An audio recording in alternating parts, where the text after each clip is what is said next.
Chapter 782. Suyi-Yin spent her first meal back home in shame and indignation. She didn't even know what to eat. However, someone didn't know what to do. As soon as they finished eating, he threw his son to the child's grandmother and rushed into the bedroom excitedly with Suyi-Yin. At that time, Suyi-Yin didn't realize that there was a wolf sitting next to her. She pinched her soft belly and was worried. The little guy was out, but her belly didn't recover so quickly. Thinking about her thin waist before she was pregnant with the little guy, and then looking at the little chubby belly now, Suyi-Yin was very resentful. "Why are you sighing? Who made you unhappy? Who else could it be other than you?" Suyi-Yin glared at Hua Chenhuan angrily. It was this guy who forced her to drink several bowls of soup just now, causing her belly to be full of water now.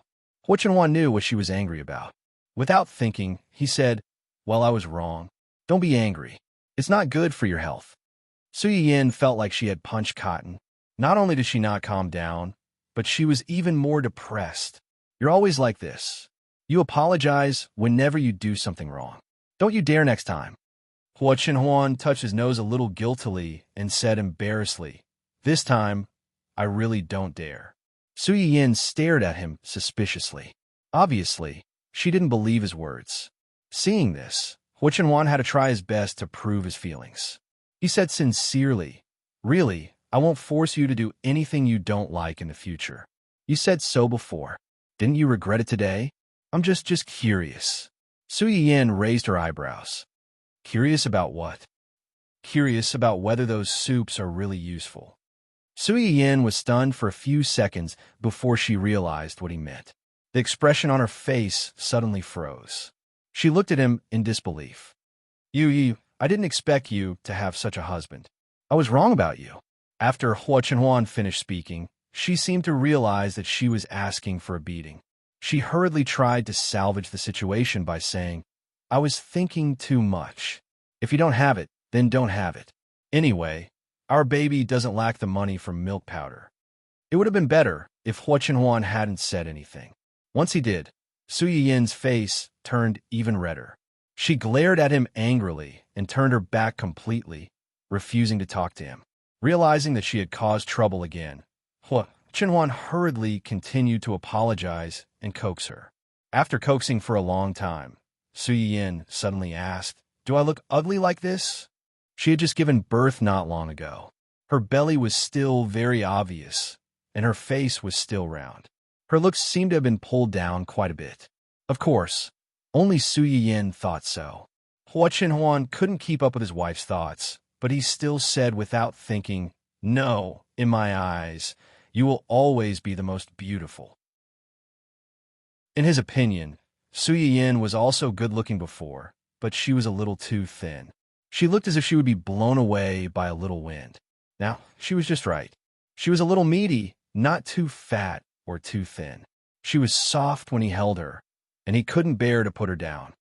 "If you have time to think about nonsense, why don't you do something serious?" Suyi-Yin's whole body trembled. She suddenly had an ominous premonition. "Something serious? What is it?" "You drank so much soup last night. I don't know if it's useful. Let me check for you." "What? You? Oh." Before Suyi-Yin had time to protest, her mouth had been blocked by Hua Chenhuan. After that, she didn't have a chance to protest. Chapter 783. Suyi-Yin had just given birth not long ago, so Hua Chenhuan naturally couldn't do anything to her. Even so, the next morning, Hua Chenhuan was kicked out of the door by Suyi-Yin, and he was banned from the bedroom for a month on the spot. Hua Chenhuan, who was kicked out of the house the next day, he regretted it very much, very much. During Suyi-Yin's 1-month confinement period at home, she had more to do than when she was pregnant. Chang Xiuqin reminded her several times, emphasizing that a woman must recuperate well during her confinement period after giving birth. Otherwise, it would be easy to leave a lasting illness. Hua Chenhuan attached great importance to this matter. After hearing Chang Xiuqin's words, he was even more nervous and didn't let Suyi-Yin do any heavy work. As a result, in the following month, Suyi-Yin ate and drank every day, but the fat on her stomach didn't go down at all.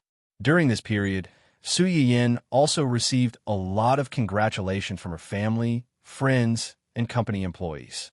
After Ling Xiaoqi learned that Su Yiyin had given birth, she went to the hospital to visit her once. Now that she heard that she had nothing to do at home and was very bored, and the two of them lived close to each other, she came to accompany her. Little star, I'm your Annie Xiaoqi. Call me Annie, call me Annie. Su Yiyin looked at Ling Xiaoqi, who was standing beside the stroller and playing with her baby for a long time. Even if she didn't get any response, she couldn't bear to leave. She felt helpless and amused. He's only been born for less than a month. How can he speak so early? Moreover, my baby doesn't even know how to call his parents. How can he call you Annie first? Ling Xiaoqi turned to look at Su Yiyin and said with some pride, "That's not necessarily true. Children are very smart. If you don't teach him to call you early, he might really call me Annie first in the future." Su Yiyin laughed. "You like my baby so much. Who wouldn't like such a soft cub? Especially since this little cub was especially well-behaved. It didn't cry or make a fuss. If you tease it for a long time, it would suddenly smile at you. That smile would make you go soft." Su Yiyin's eyes flashed, and he said with a smile, "Since you like it so much, I'll allow you to have a daughter in 4 years. When that time comes, our Zai Zai will give priority to your family." Ling Xiaoqi, "Thank you so much. You're talking as if your son is choosing a concubine. Why must it be within 4 years? Because after 4 years, my baby will be suspected of being an old cow eating young grass." Ling Xiaoqi, "Should I praise you for having some self-awareness?" While the two of them were busy bickering, a figure suddenly walked over with several plates of fruits and pastries in his hands. "After talking for so long, you must be hungry, right? Didn't you say you wanted to eat strawberries?" "They were delivered today. I just tasted one. It's very sweet and not sour. You should eat more." Ling Xiaoqi sat opposite the two of them. Listening to Hua Qinhuan's fawning coaxing, she almost couldn't help but burp. This public display of affection really didn't give a single dog any way to survive. Looking at the exquisite pastries and fruit placed in front of her, she suddenly didn't know what to eat. Sob, sob, sob. She felt that she was being abused so badly. Su Yiyin wasn't so easily bought over by these plates of fruits and pastries. A certain someone's ban hadn't been lifted yet. Any show of goodwill at this time would be regarded as impure motives. "Oh, leave it. I'll eat it later." Su Yiyin paused and said, "I have something to say to Xiaoqi. It's not convenient for you to stay here. Go back to work early. Especially cold, especially ruthless, especially arrogant." Humph. Chapter 784. When Hua Qinhuan heard what she said, a hurt look flashed across her face. She nodded like a little wife, and before she left, she didn't forget to remind her, "Don't be angry, I'll leave now. Remember to eat, it's good for your body." Not only Su Yiyin, but even Ling Xiaoqi, an outsider, couldn't help but feel pity for that pitiful look. "Did you quarrel with your husband? Why do I feel like your man is being wronged and trying to get on your good side?" As if waking up from a dream, Su Yiyin secretly cursed a certain someone for being so scheming. She actually deliberately acted pitiful in front of Ling Xiaoqi to force her to give in. "I worked so hard to give birth to a chubby baby for him. Shouldn't he be trying to get on my good side? I just asked him to bring me food, and he's being wronged? I used to cook for him every day. So, you're being spoiled because of the baby?" When Ling Xiaoqi heard this, her face was full of indescribable emotions. She stared at Su Yiyin as if to say, "I didn't expect you to be such a person." Su Yiyin, who was immediately put in the black pot. "That trash of a man set me up. It's not that I want to say this, but there's a limit to acting spoiled and being unreasonable. Data shows that many married men cheat on their wives when they're pregnant or shortly after their wives give birth. On one hand, their wives' pregnancy can't satisfy their physical needs. On the other hand, their wives are emotional during pregnancy. In layman's terms, they're more pretentious.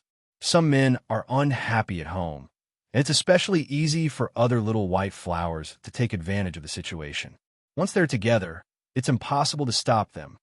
Su Yiyin, according to what you're saying, Am I acting spoiled now? Or am I being unreasonable?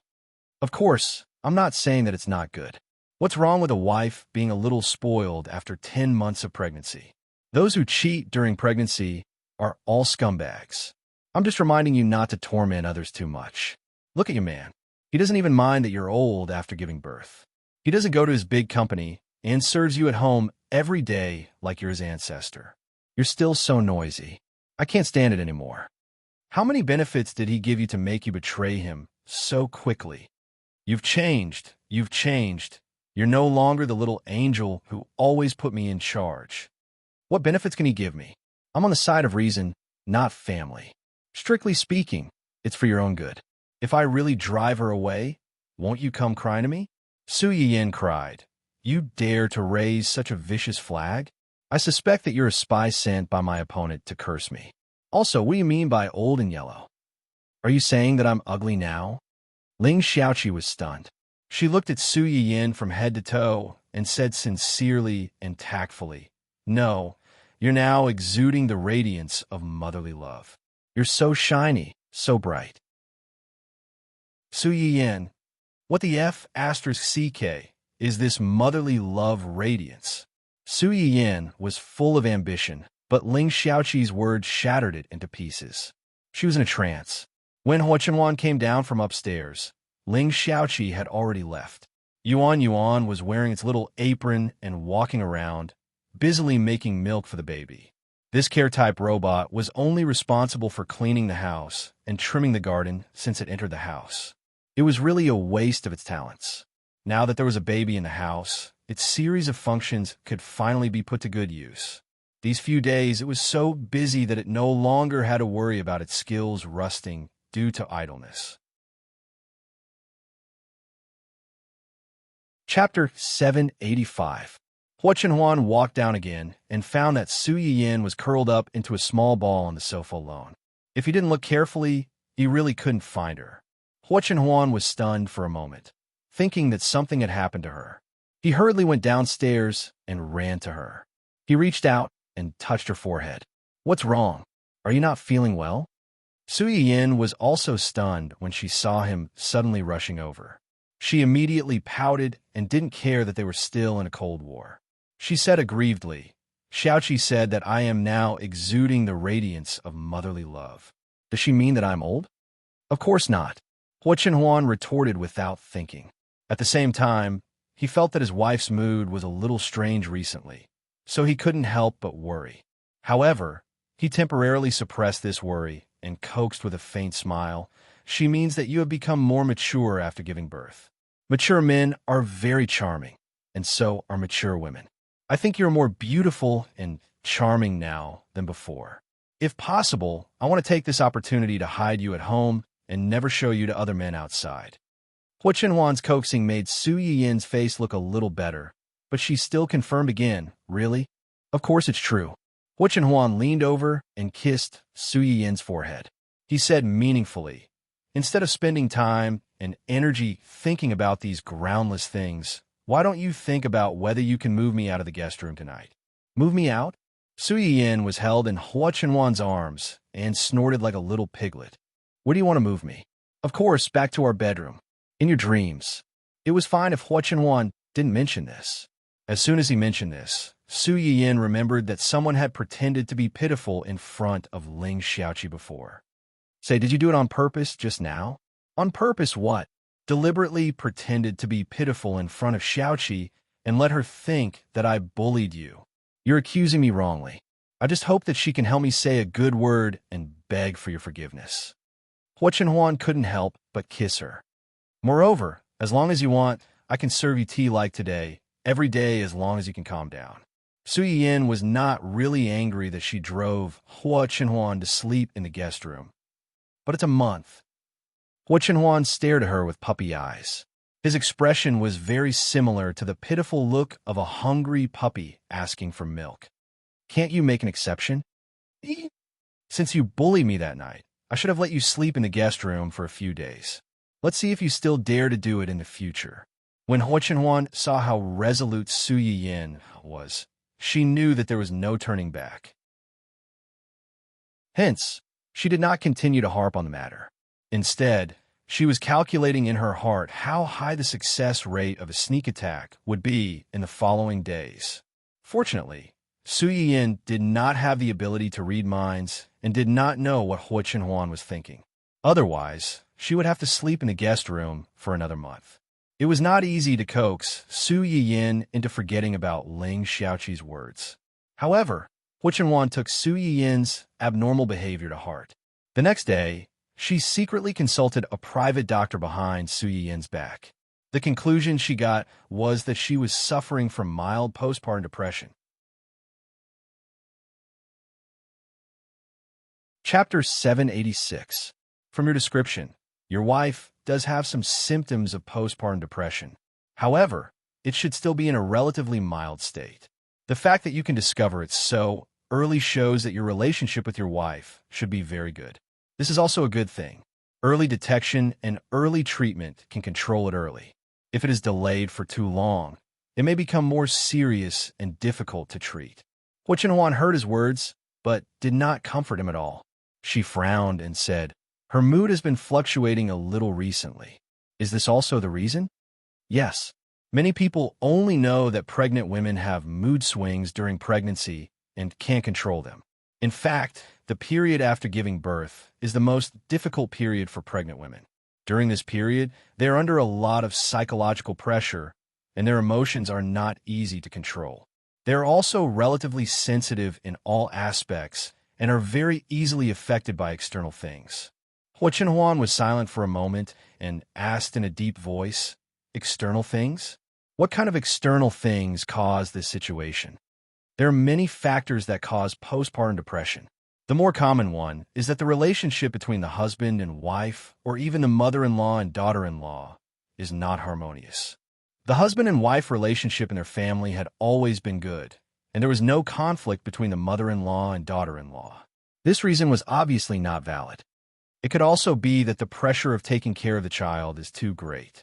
The child is noisy, or they don't know how to feed and take care of the child. The child was taken care of by the servants and Yuan at home. He would also help to look after the child when he was free. He rarely let her tire herself out because of this, so this should not be the reason. Another reason is that after pregnancy, many pregnant women's figures will change. The growth of the fetus will make their figures out of shape. Even after the child is born, the changed figure can't be restored to its original state. This will also give them a certain amount of pressure. Hua Chenhuan was stunned. She suddenly remembered that on the first night they returned home, Su Yiyin seemed to have pinched her chubby belly and asked her if it was ugly. Another reason is that she can't fully adapt to the change in identity. Change in identity? Yes. Madam is still young and is in the most beautiful period of a girl's life. Even if she marries and becomes your wife, she will definitely feel the same as before. But now that she has given birth, it means that she has changed from a wife to a child's mother. From this moment onwards, she can no longer prioritize herself over everything and do whatever she wants to do. Let's give a simple example. Before marriage, you and Madam could go out anytime, anywhere, shopping, watching movies, or even traveling. But after having a child, Madam will subconsciously think of the child no matter what she does. Even if she goes out shopping or watching movies, she will think about the child at home. Did you eat and sleep properly? Did you cry? And traveling is almost impossible in a short period of time. Such a sudden change in identity will bring a certain psychological impact to Madam, and it will also have a certain psychological impact on her. If it were not for the doctor's analysis, Hua Chenhuan would never have thought that Su Yiyin's reaction to Ling Xiaoqi's casual remark was so intense that there were so many twists and turns hidden behind it.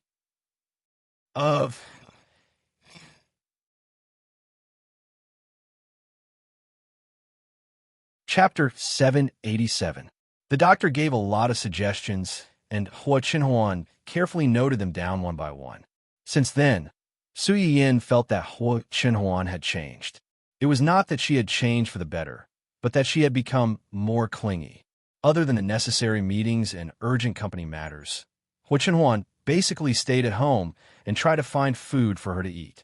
From time to time, she would prepare some surprises to cheer her up. In addition, Hua Chenhuan also called Ling Xiaoqi over to spend more time with Su Yiyan. After Ling Xiaoqi found out about Su Yiyan's postpartum depression, she also realized that her previous banter with her was inappropriate. For this reason, Ling Xiaoqi blamed herself. Fortunately, Hua Chenhuan did not blame her. She only asked her to spend more time with Su Yiyan when she was free and talk to her about the outside world to relieve her boredom. Ling Xiaoqi naturally agreed. With the efforts of the two, Su Yiyan's situation gradually improved. Even Cheng Xiuqin, who was passionate about raising his grandson, did not realize that his daughter had a short period of depression after giving birth. In addition to taking care of Su Yiyan meticulously, Hua Chenhuan also wanted to find something to divert her attention. However, she had not found the right opportunity.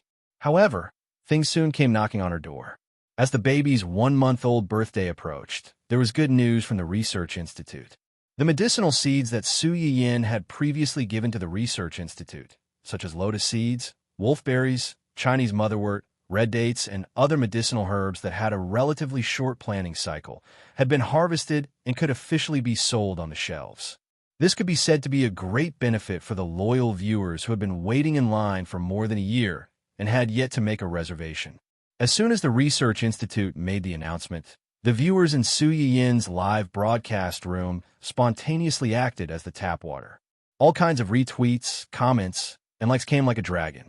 In a short while, it was pushed to the top of the trending list, letting many people know about it. Originally, the development of this matter was quite joyous. However, at this time, a few verified accounts suddenly appeared and criticized this was just a false marketing to deceive the world. The so-called ancient Earth's medicinal herbs did not exist at all. It was a virtual thing. There were even a few people who were particularly aloof, hinting that the Research Institute had deliberately created an internet celebrity to deceive the masses in order to apply for research funding from the higher-ups. For the sake of his own interests, he had completely thrown the lives and health of everyone to the back of his mind. It was truly despicable. Where did these old farts pop out from? Also, where did this stupid medical association come from?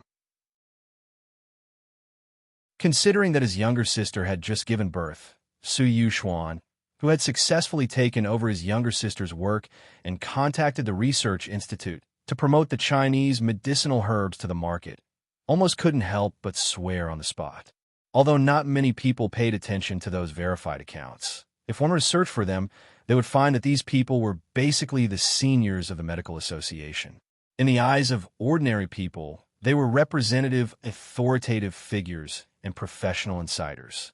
After these people jumped out to criticize for a while, the medical association that they were backed by also jumped out to make a specious post. Although there were no clear statements to support these people, it was difficult not to associate them in this sensitive period. Many people might not dare to have any dissatisfaction with the Research Institute, but they had a preconceived suspicion of Su Yiyan and the Chinese medicinal herbs that were about to be promoted. Chapter 788. Su Yiyan frowned as she listened to her brother's complaints. She knew about the Chinese Medical Association. The Chinese Medical Association, as the name suggested, was an association that controlled the right to use all kinds of drugs. However, not all drugs were in their hands. Logically speaking, the Chinese Medical Association would have been the best choice if she had wanted a hand over those Chinese herbs. However, she had never considered the association at all and had instead handed the herbs to the Research Institute. Firstly, it was because her grandfather was more familiar with the Research Institute. If she wanted to seek protection, the Research Institute was obviously more suitable than the Chinese Medical Association. Secondly, she had also heard of the Chinese Medical Association. In her previous life, the association had several internal disputes because of profit issues. On the surface, it seemed peaceful, but in reality, there were constant disputes, and its reputation was not very good. If she handed those Chinese herbs to them, she would be lucky if they did not bite off a piece of meat from her, let alone seek protection. Hua Chenhuan had asked people to monitor all kinds of public opinions about Su Yiyan on the internet. As soon as these people jumped out, Her subordinates spontaneously ran to investigate. While the siblings were talking, Yu Zian and the others had already sent the information they had found to Hua Chenhuan. The Chinese Medical Association developed an anti-cancer drug a week ago, and it caused a sensation in the industry.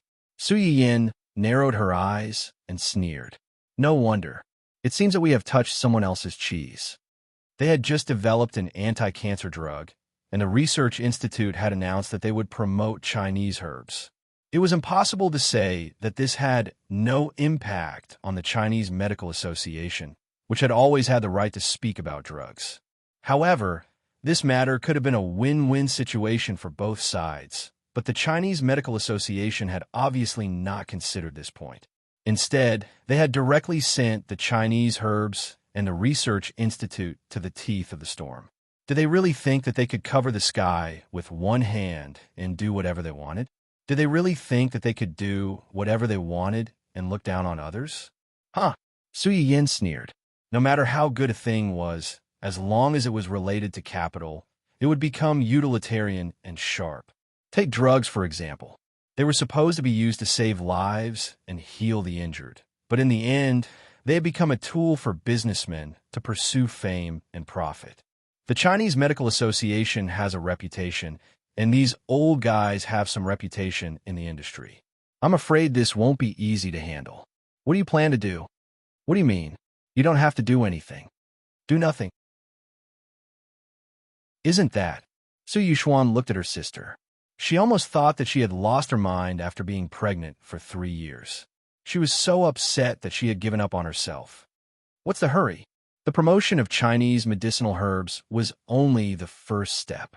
If they couldn't even achieve this step, it would be impossible to promote more complicated pharmacology in Chinese medicine. Don't worry. There are people who are more anxious than us. Su Yin's guess was right. There were indeed people who were more anxious than them. They were the seniors who had listened to Su Yin's lectures in a university. They were different from the pioneers who relied on the Chinese Medical Association to stand up straight. Although these seniors were all registered in the Chinese Medical Association, most of them had their own independent research laboratories. Their relationship with the TCM Association was more of a cooperative relationship. In fact, the TCM Association even relied on them more. After all, without the support of some big shots, how could the TCM Association still be considered a TCM Association? And it was these big shots who almost jumped in anger on the spot when they heard the students talk about these things on the internet.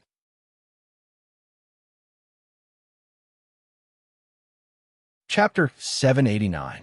They're a bunch of old bastards who only know how to hang around in various associations and wait for death. Usually, when they're busy, they don't even show up. Now they're jumping out as if someone dug up their ancestral graves. Yi Qiuliang was trembling with anger. He had been waiting for this day for too long. He had finally seen some hope, but it was ruined by these people. Yi Qiuliang wanted to swallow them alive. Yi Qiuliang was not the only one who was angry, even though he had not gone to university with a pure purpose in mind. Most people were just curious about what Chinese medicine, which Yi Qiuliang had admired for most of his life, was like. However, after a year of online learning, many people were attracted to this subject and truly fell in love with it. To these people, the Chinese Medical Association's move was no different from plucking the hair from a tiger's mouth. Isn't that right? Look at how weird they are. Why didn't I realize that these people's mouths are so cheap? I haven't interacted with them many times before. On the surface, they seem like decent people, but I didn't expect them to have such low moral standards. They can even lie through their teeth when things are obvious. Did you just realize? These people are not good people to begin with. Do you remember the pharmaceutical exchange 5 years ago? At that time, I saw with my own eyes that these people deliberately bullied the young people who attended the exchange. Not only did they take advantage of their seniority, but one or two of them, even him, harassed the young girls in the hotel at that time. That's true. More than 10 people present were shocked. Why didn't you tell us? The old man who was yelled at touched his nose guiltily. Then, he snorted coldly and said angrily, "Would you believe me if I told you? I only found out by chance. I didn't have any recording equipment with me. Who would believe me if I told you?" The old man who spoke had a fiery temper. He was a loner and did not get close to the others. Even though they knew that he did not have any bad intentions and had some real talent, they still could not get close to him. Usually, other than the necessary research and work time, they rarely met. With such a friendship, he really couldn't expect the other party to report everything to him. Moreover, as he said, even if he did, would they really believe him? The person who had been criticizing him immediately shut his mouth, feeling inexplicably guilty. After a long while, someone spoke again, discussing these people whom they seemed to have met for the first time. Although I've only met them a few times, I really don't like them. I just didn't expect them to have no bottom line. In the end, they were all old foxes who had lived for most of their lives. Their judgment of people was still very accurate. It's just that if you don't understand a person, you'll still have a conservative estimate of a person's character, but you'll forget that human nature is far more complicated than they think. This is too much. As seniors, it's fine if they don't help and support talented juniors, but they're even suppressing them. Do they really think that the academic world is theirs alone? You even harass girls. A female professor in her 60s was so angry that her face turned red. Such a refined scum is actually from the same place as us. It's because of people like them that the reputation of the pharmaceutical industry is so bad. How did such a morally corrupt person become such a person? Doesn't anyone teach them a lesson? It's because of flattery that they can climb to where they are today. Didn't you see what they posted?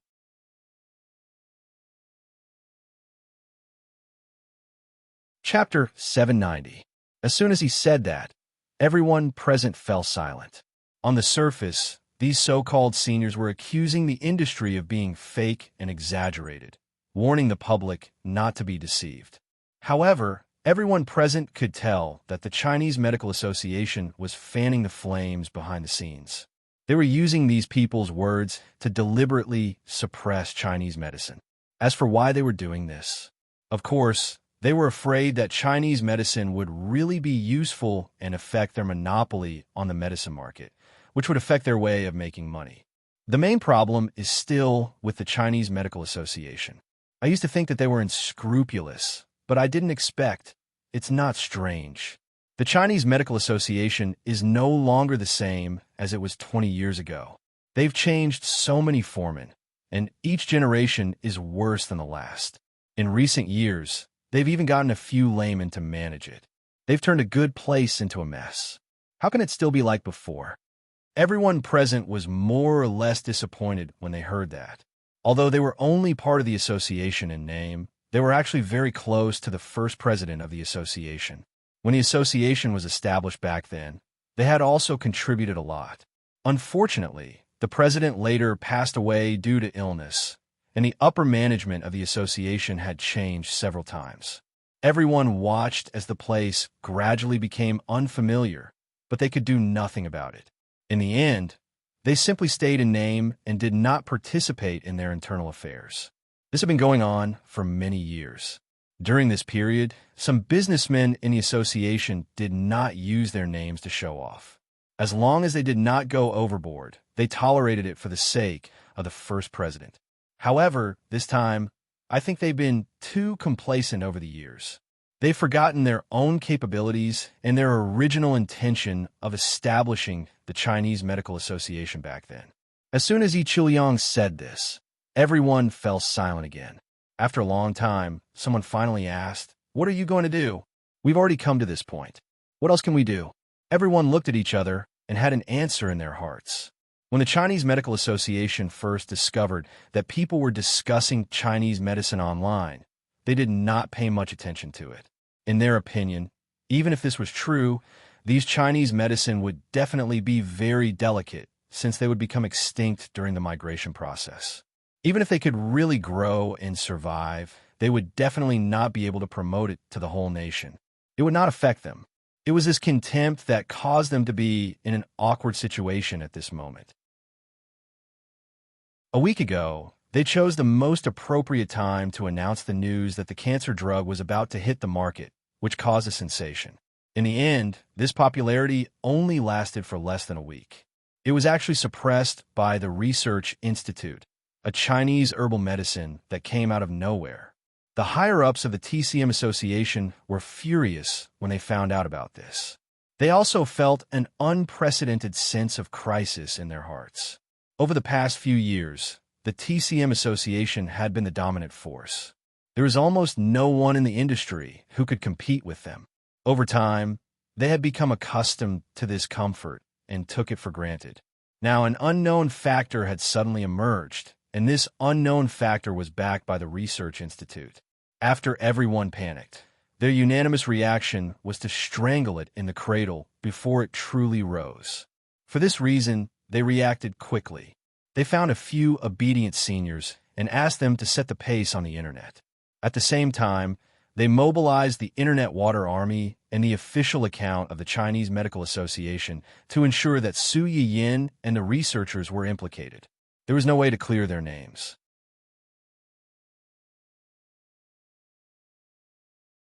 Chapter 791. Things were indeed developing in the direction they had expected. The higher-ups were also proud of their wise decision. However, their joy did not last long. They received news from their subordinates that more than 10 old professors who were originally under the association had collectively sent resignation letters. From that day onward, they would no longer be affiliated with the association.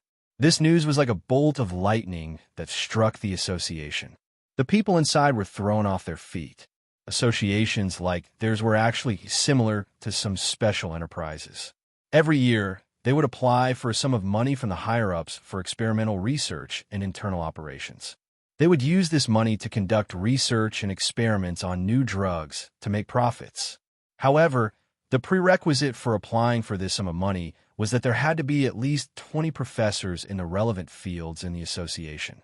Only then would they meet the minimum application criteria. This was also the main reason why Yi Qiliang and the others were only affiliated with the association in name, but no one dared to give them any attitude. Now that more than 10 of the 20 old professors had suddenly left, everyone was dumbfounded. There were more than 10 of them, not just a few. No matter what industry they were in, as long as they could be called seniors, they were a scarce resource. With so many of them leaving at once, where are they going to find people to fill this huge hole?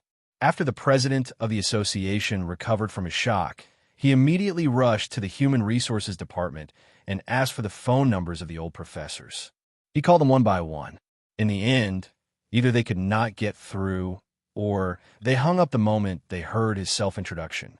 One or two of them had a bad temper and directly retorted, "Don't you know what the association has done?" The president was stunned. What did they do? Before he had time to think about it, the phone was hung up again. The president of the association had never been treated like this ever since he took over the association. His expression immediately turned a little ugly. Just as he was wondering if he should continue calling or devise a countermeasure early to find people to fill this huge hole, he first found out why these people had suddenly resigned. These people had just sent their resignation letters to the association and then reposted the post from the Research Institute to express their anticipation and support. Seniors of their age usually did not surf the internet. Even if they occasionally posted something, it was basically some academic information that was like a heavenly book to ordinary people. Therefore, not many people noticed when they first shared the post. The only one that stood out was Yi Qiliang, because he had stood up for Su Yiyin before. Su Yiyin's audience paid attention to him. Although the other old professors were not as famous as those celebrities who would have a large number of fans following them whenever there was a slight commotion, there were quite a lot of students under their public accounts. These people had taught and educated people for most of their lives. Although they didn't dare to say that they had students all over the world, they still had quite a few proud students.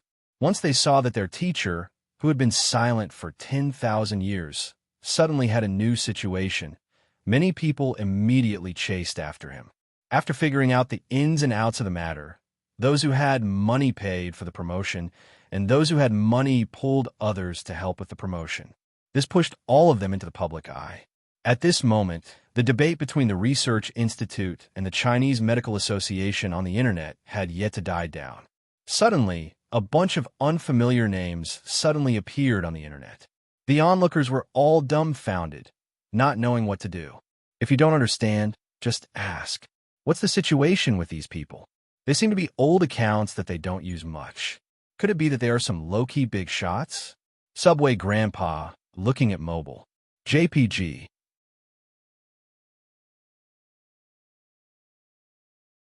Chapter 792. Be good and use the search engine well.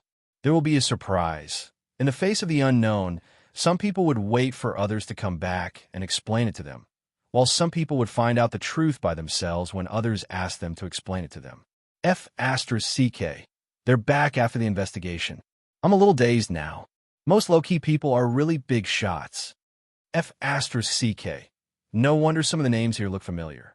They once appeared in the textbooks and tortured us when we were students. How can they not be familiar? I only have some impression of this Professor Yi. Last time, when the streamer was criticized in a sarcastic manner, he came out to speak up for her.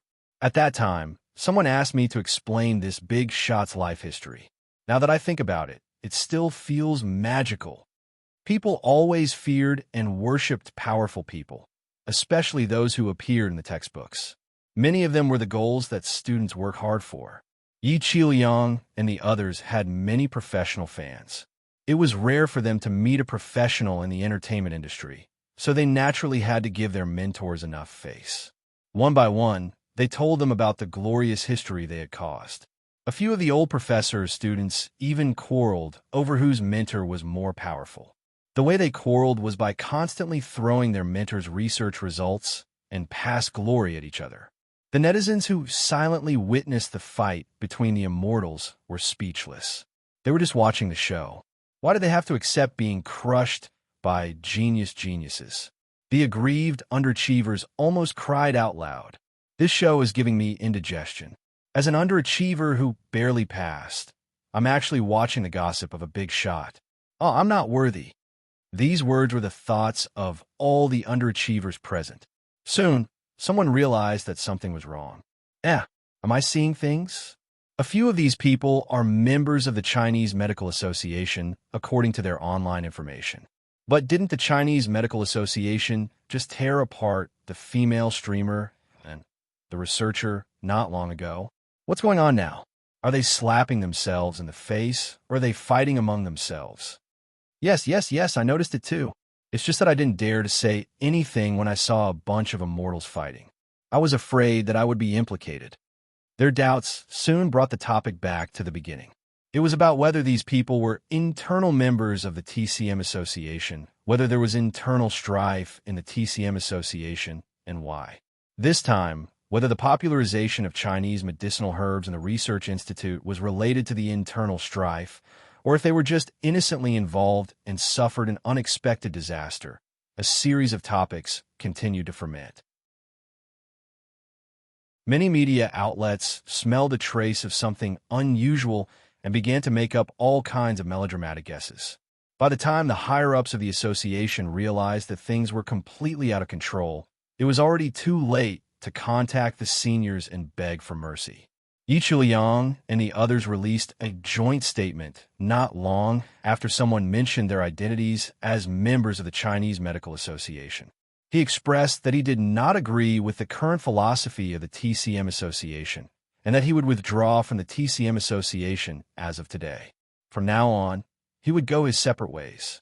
This clean and straightforward explanation was not only a slap to the TCM Association's face, but it also shocked the onlookers.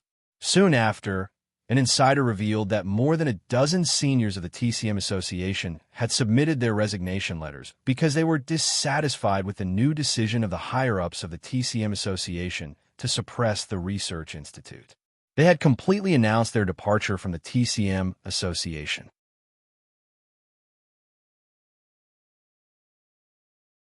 Chapter 793.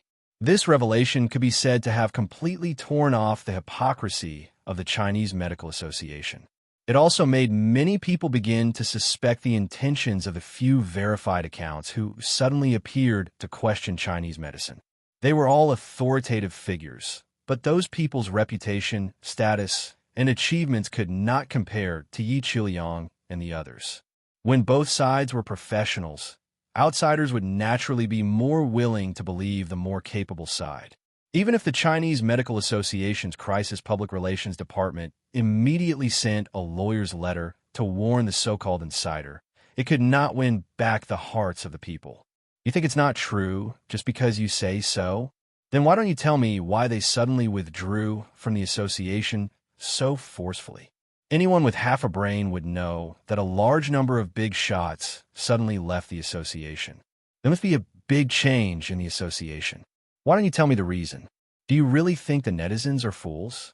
The higher-ups of the Chinese Medical Association watched as the public opinion took a turn and took a sharp turn.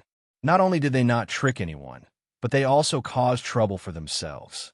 The president of the Chinese Medical Association was so angry that he smashed a glass on the spot. He cursed in the office for a long time, and no one dared to approach him. In the end, a certain someone who was the key to the final outcome was in a good mood. He felt that he could eat another bowl of rice tonight. Did you see it? Su Yuxuan was like those underachievers online who were embarrassed by the popular science.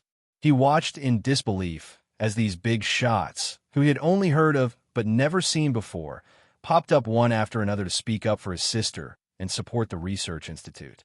At this moment, he was a little stunned. I saw it. Yin, where did you find so many big shots to support you?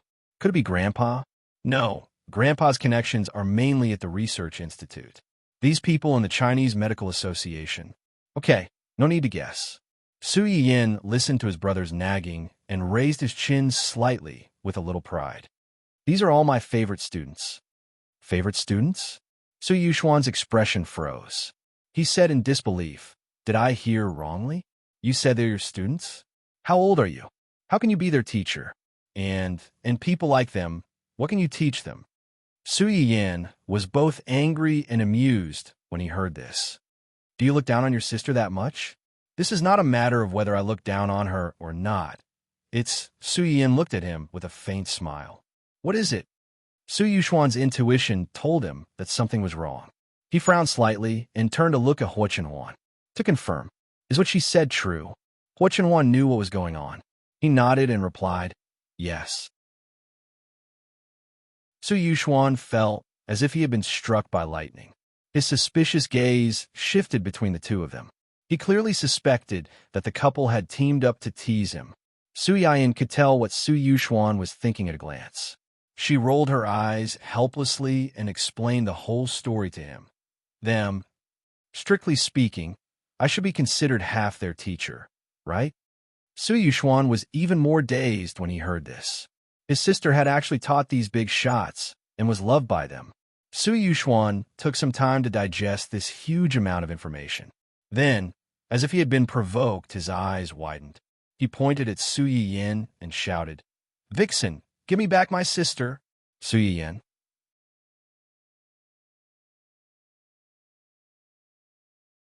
Chapter 794. The room suddenly fell into a dead silence. Su Yin, who had been shocked by her brother's actions, couldn't come back to her senses for a long time. After an unknown amount of time, Huo Chenhuan couldn't hold it in anymore and was the first to burst out laughing. When he laughed, Su Yin also seemed to wake up from a dream. She looked at her brother with an indescribable expression. Brother, what have you been through during this period of time? How could a good black sesame rice ball turn into a sand sculpture? Su Yuxuan saw his sister's disdain for him and almost laughed out of anger. Don't look at me like that. Aren't you the one who caused me to become like this? I caused you to become like this. Su Yin pointed at herself with a face full of shock. She felt as if a huge pot had flown down from the sky and smashed on her head. Now that things had come to this, Su Yuxuan felt like he had nothing left to lose. He crossed his arms over his chest and sneered. I don't know who it was that suddenly asked Mom to arrange a blind date for me. Now I have to go out and eat with strange women every 2 to 3 days. After seeing so many women, I finally understand the truth of a certain saying. A certain saying? What saying? When the forest is big, there are all kinds of birds. Su Yuxuan's face darkened, as if he wanted to beat someone up. Do you know how many blind dates I've seen during this period of time? 20. On average, I've seen one every 2 days. Su Yuxuan gestured with his hands as he spoke. If these people were reliable, then it would be fine. It's a blind date. It's supposed to be a meeting to get to know each other. If you get along, then stay. If you don't, then leave. But what's wrong with them? Su Yiyin listened to Su Yuxuan's tearful complaints with a blank expression. Didn't her mother say that she would screen the candidates in advance before recommending them to her brother? Logically speaking, it shouldn't be too outrageous. Mom made the decision to let you go. Are you okay? Are you all right? Su Yuxuan was so angry that she laughed. Among the few that I've been in contact with recently, one of them told me that she has mental misophobia and believes in platonic marriage. She can't tolerate her husband's betrayal, whether it's mental or physical. So, for the sake of our future marriage, I must get a vasectomy before we get married. PFFF. These sisters are fierce. The other one was fine at first. As they chatted, she suddenly said that although her family was quite rich, that money belonged to her younger brother and had nothing to do with her. And when we get married in the future, she hopes that I will give her brother a share of our company as a betrothal gift. Help. Help younger brother? Another one asked me directly. She's bisexual. After we get married, could she bring her regular lover over to live with us? If I'm interested, they wouldn't even mind having a threesome with me. Su Yiyin was stunned. Oh my God, isn't this too open-minded? Are young people these days so good at playing? Huachinwan. PFFF. Baby, you're still young. Don't make it sound like you're in your 70s or 80s. I don't want to say this, but brother, have you been tainted by something unclean? How'd you meet such weirdos? As soon as Su Yiyin finished speaking, Su Yuxuan's sharp glare flew over. Thinking that he was partly responsible for this matter, Su Yiyin laughed dryly and shut his mouth in embarrassment. Su Yuxuan still couldn't calm down after he finished speaking. He looked up at the sky and sighed. For the past month, I've been shouldering everything by myself.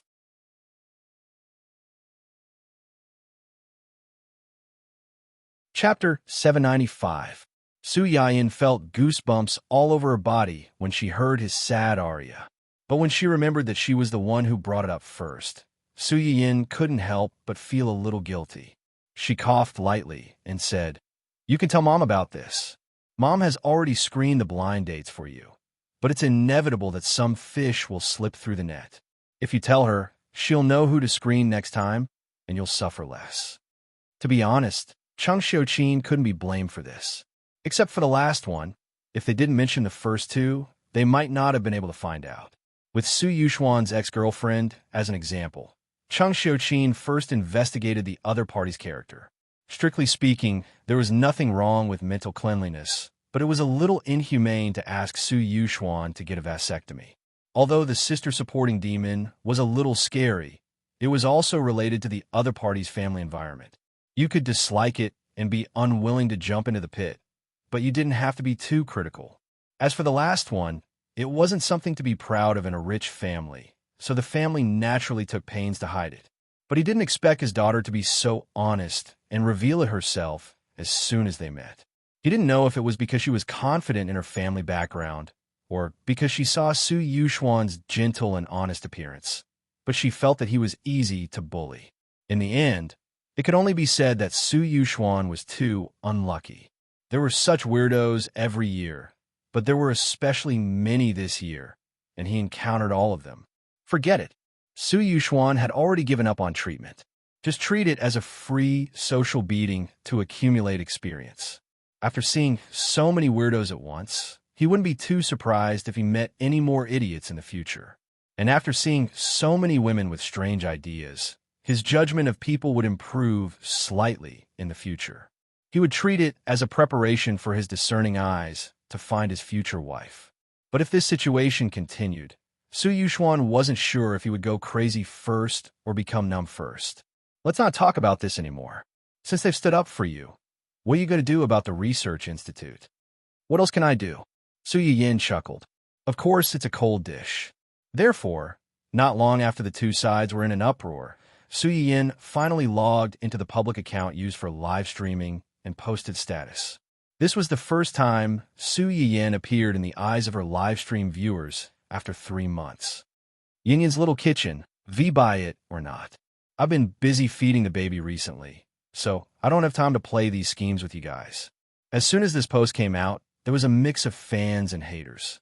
It was very noisy. The anti-fans thought that Su Yayin was too arrogant, and the experts from the Chinese Medical Association had already concluded that she was creating hype. The things she took out were not as magical as she claimed, yet she still dared to sell medicine so blatantly. She did not care about human lives at all. The loyal audience in Su Yayin's live streaming room was already overjoyed by the appearance of Yi Qiliang and the others. When they saw Su Yayin's post, they instantly straightened their backs and quickly retorted, "If you don't want your eyes, you can donate them." Thank you. What's with the Chinese Medical Association's experts? They're just unscrupulous businessmen who take advantage of their seniority. They feel that the host and the research institute threaten their interests, so they poured a basin of dirty water on her. It's really disgusting. Upstairs, why are you still shutting your eyes and criticizing her?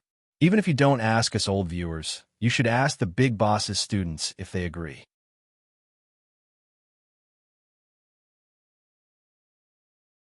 Chapter 796. Some people were even more straightforward. They simply went along with Su Yayin's words and beat around the bush to criticize these keyboard warriors. I beg you not to buy it. I'm one of the earliest viewers of the streamer's live broadcast room. I've been in the streamer's live broadcast room for almost 2 years. I don't have a share in the lucky draw, and I can't get an appointment. Now, I finally have ready-made materials to buy. Although my culinary skills aren't that good, I really want to try the medicinal cuisine made by the streamer. When it's on the shelves, I beg you not to fight with me. Please save the child. +1. This is only the first batch, so it's definitely not a lot.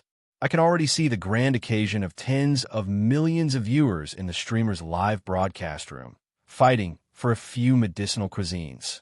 I beg you to keep your word. Don't buy it. Please don't buy it.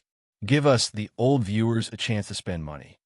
I've been saving money since I started watching the streamer's live broadcast. After saving for so long, my wallet can't wait. TSK, do I lack those few dollars? What I lack are those rare materials in the streamer's hands. I've already given up on something as difficult as frying fish, but stewing soup looks simple. I can still try it. I hope there won't be too many people fighting with me on the day of the sale. I want lotus seeds, red dates, motherwort. I really can't afford to hurt a baby who's in pain during her period. Please pre-sell it quickly. I'll buy until it explodes. The bald party is still waiting for the fleece flower. I went to the Research Institute to send a private message to the editor, Bao Bao.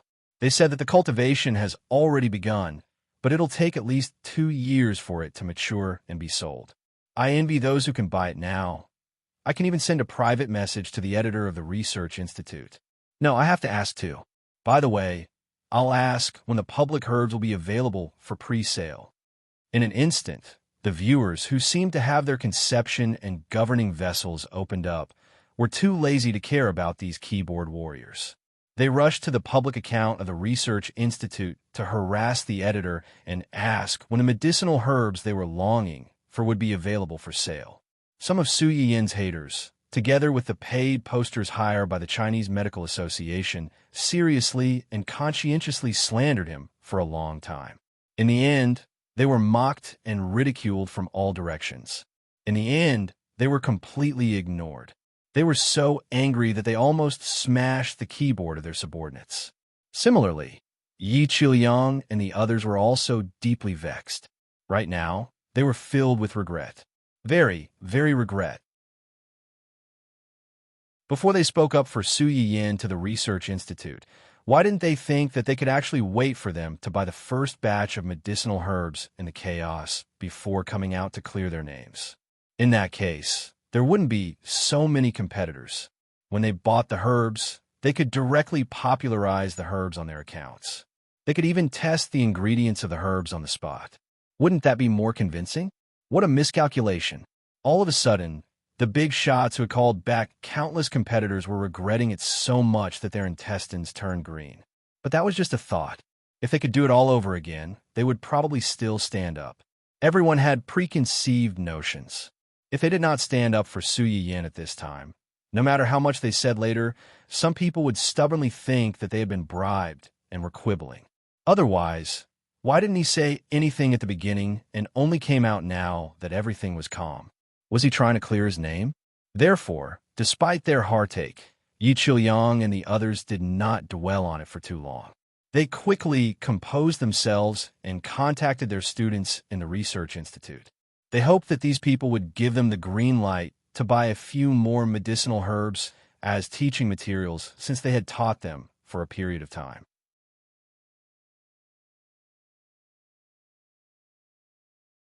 Chapter 797. Su Yiyin did not pay much attention to the subsequent storm on the internet.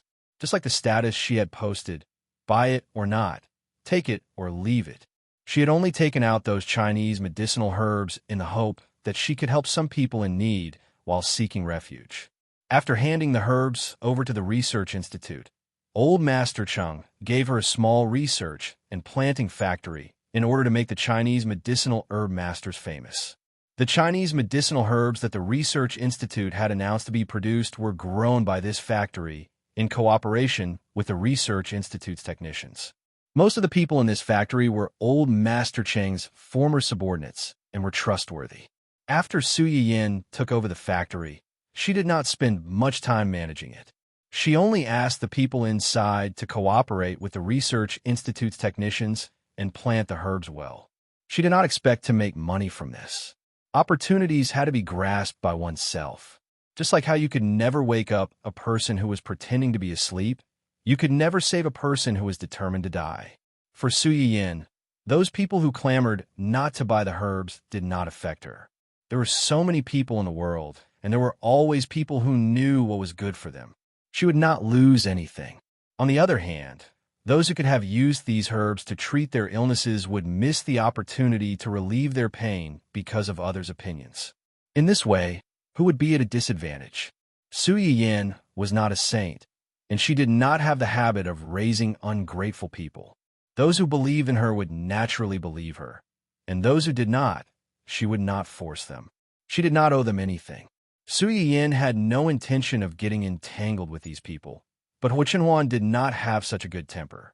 After Yi Qiuyang and the others jumped out to support the Research Institute and Su Yiyin, the Chinese Medical Association did not say anything and tried to pretend to be dead until the end. During this period, it was not that they did not hire fake reviewers to create momentum and categorize this matter as a private grudge within the Chinese Medical Association. Unfortunately, as soon as these fake reviewers posted their words, they were strangled to death by a large number of netizens who retaliated. They could not even make a splash. When the higher-ups of the Chinese Medical Association saw this, they did not dare to act rashly, especially those who spoke first. These people were used to having things go smoothly. They did not expect that they would be slapped in the face by their seniors when they were just suppressing a small-time online streamer. While they felt resentful, they were also inexplicably afraid that they would be used as a role model because of this matter. Because of this, even if everyone felt indignant, they didn't dare to do anything. They were as quiet as chickens, hoping that this matter would be resolved as soon as possible. However, they still underestimated someone's narrow-mindedness. Just when everyone thought that this matter was almost over, a well-known internet celebrity suddenly jumped out to expose the matter. He even reported the few old guys who first jumped out to smear Su Yiyin's reputation. In his own words, he had been eating melons happily recently. Out of curiosity, he looked into the background of the demon and ghost that started the rhythm at the beginning. He didn't expect to eat such a big piece of rotten melon. He felt that he couldn't be the only one who was disgusted, so he released this rotten melon. It was better for everyone to be disgusted than to be alone. It was a very infuriating statement, but it unexpectedly attracted a large crowd of onlookers. As a result, many people were disgusted when they heard this. F***, what the hell is this?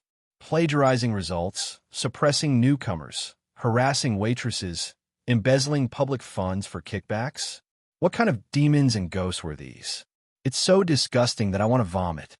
There were still people who said that they were very powerful and were the authoritative figures in the industry.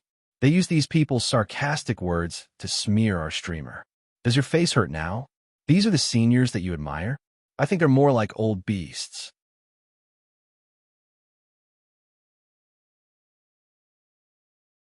Chapter 798. Suppressing newcomers and plagiarizing students' research results for their own.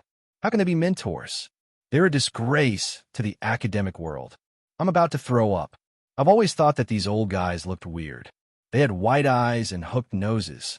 To put it bluntly, they had pointy mouths and monkey cheeks. Now that I've seen the video of them harassing and raping the waitress, I'm really going to throw up. What kind of scum are they? I didn't understand why Professor Yi and the others would suddenly withdraw from the association. Now that I've seen this, I finally understand. Fortunately, they withdrew. Otherwise, they might have been dragged down by this group of trash and vermin and lost their integrity in their later years. This Big V's revelation directly pushed the few people who pretended to be dead and the association to the forefront of the storm once again. Among the few people who were exposed, 3 of them were involved in academic fraud. They plagiarized students' research results and took them for themselves. These 3 people were indeed quite capable in their early years. Unfortunately, they had seen too much of the Huahua world outside and were used to being flattered. They had long forgotten how they had worked their way up step by step.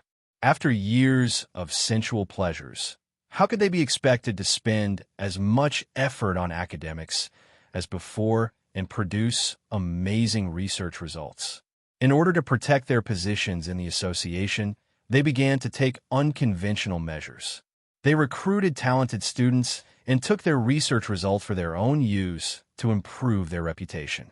With a good reputation, they would attract more talented students. They would have more and better targets to suck blood from. There would be an endless stream of them. A great man once said, "When a profit reaches 10%, they'll be tempted. When the profit reaches 50%, they'll take the risk. When the profit reaches 100%, they'll dare to trample all the laws of the world. When the profit reaches 300%, they'll dare to risk being hanged." It seemed exaggerated, but that was the reality. It was a bloody reality that buried countless rotten bones. At first, they were still a little anxious. It was not because they felt guilty toward those students, but because they were worried that this matter would be exposed and affect their reputation in future. However, they gradually stopped being afraid because those students' foundation was not as good as theirs. They could only swallow their grievances helplessly. After a few times, they began to become unscrupulous and even took it for granted. Needless to say, the 2 of them had harassed the waitress before, so they didn't take it seriously at all. In this world, the protection of girls was not comprehensive. In their opinion, if this kind of thing were spread out, the girls would still be the ones to suffer. So what if a man was a little flirtatious?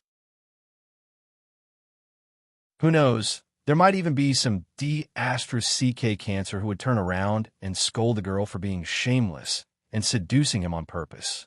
After all, some straight men even thought that a girl wearing a slightly shorter skirt was a sexual hint. In the end, the one who embezzled public funds and took kickbacks was because he was related to the current president of the association. Originally, his ability was not enough to enter the association, but because of his nepotism, he was accepted as an exception. For this reason, he often used the chicken steak as a token of authority and used this relationship to bully the newcomers, seeking benefits for himself. The president might not know about the commission, but the fact that the 2 of them were relatives was enough for people to pin the blame on him. After all, this person's existence was evidence of him abusing his power for personal gain. It was not wrong to be implicated by him now.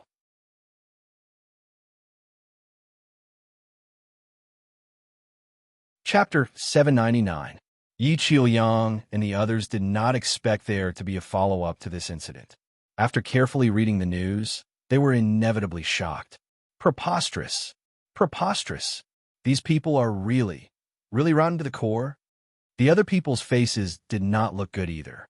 Not to mention anything else, just the fact that they stole a student's research results made everyone present feel disgusted. These people were all involved in academia and research, so they naturally knew how much hard work and effort it took to complete a research project. In the end, everything they had done was taken away, and all their efforts were in vain. This feeling was like a child that they had been carrying for 10 months and raising for many years was suddenly abducted by human traffickers one day. The child was then crowned with someone else's surname and became someone else's child. Unfortunately, they were not as rich and powerful as the other party. They did not even have the confidence to get their child back. They could only watch their child acknowledge the thief as his father. Although we shouldn't wash our dirty linen in public, this is no longer just a dirty linen. Look at this.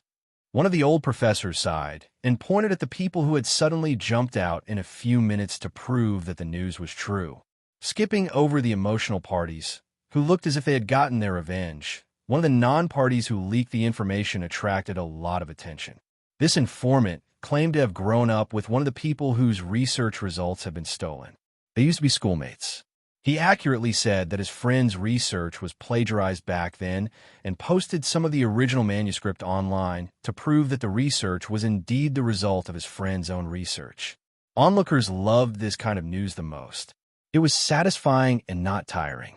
However, there are also people who wondered why he was the one who posted these things instead of the person involved. The other party quickly replied, "Because he is no longer in this world." The hearts of the onlookers suddenly trembled. Then, without needing to be urged, the person spontaneously told the tragic truth behind this plagiarism. It turned out that his friend's mother had died early, and his father had raised him single-handedly. He was also promising and had been admitted to a good school with his own ability. Before he graduated, he was taken into a research lab under one of the three old guys. The people around him envied him and felt that he had a promising future with such a backer. At first, he felt that he was very lucky.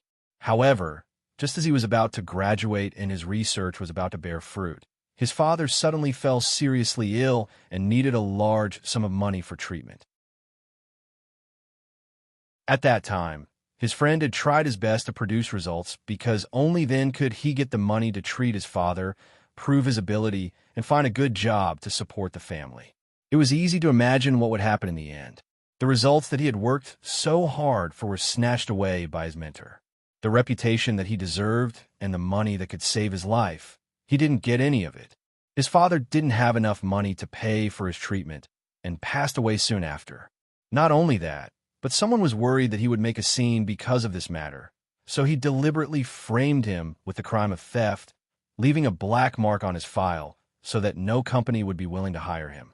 After a series of blows, the person involved was completely disheartened. In the end, she walked the path of despair and committed suicide by jumping off a building in her most beautiful years.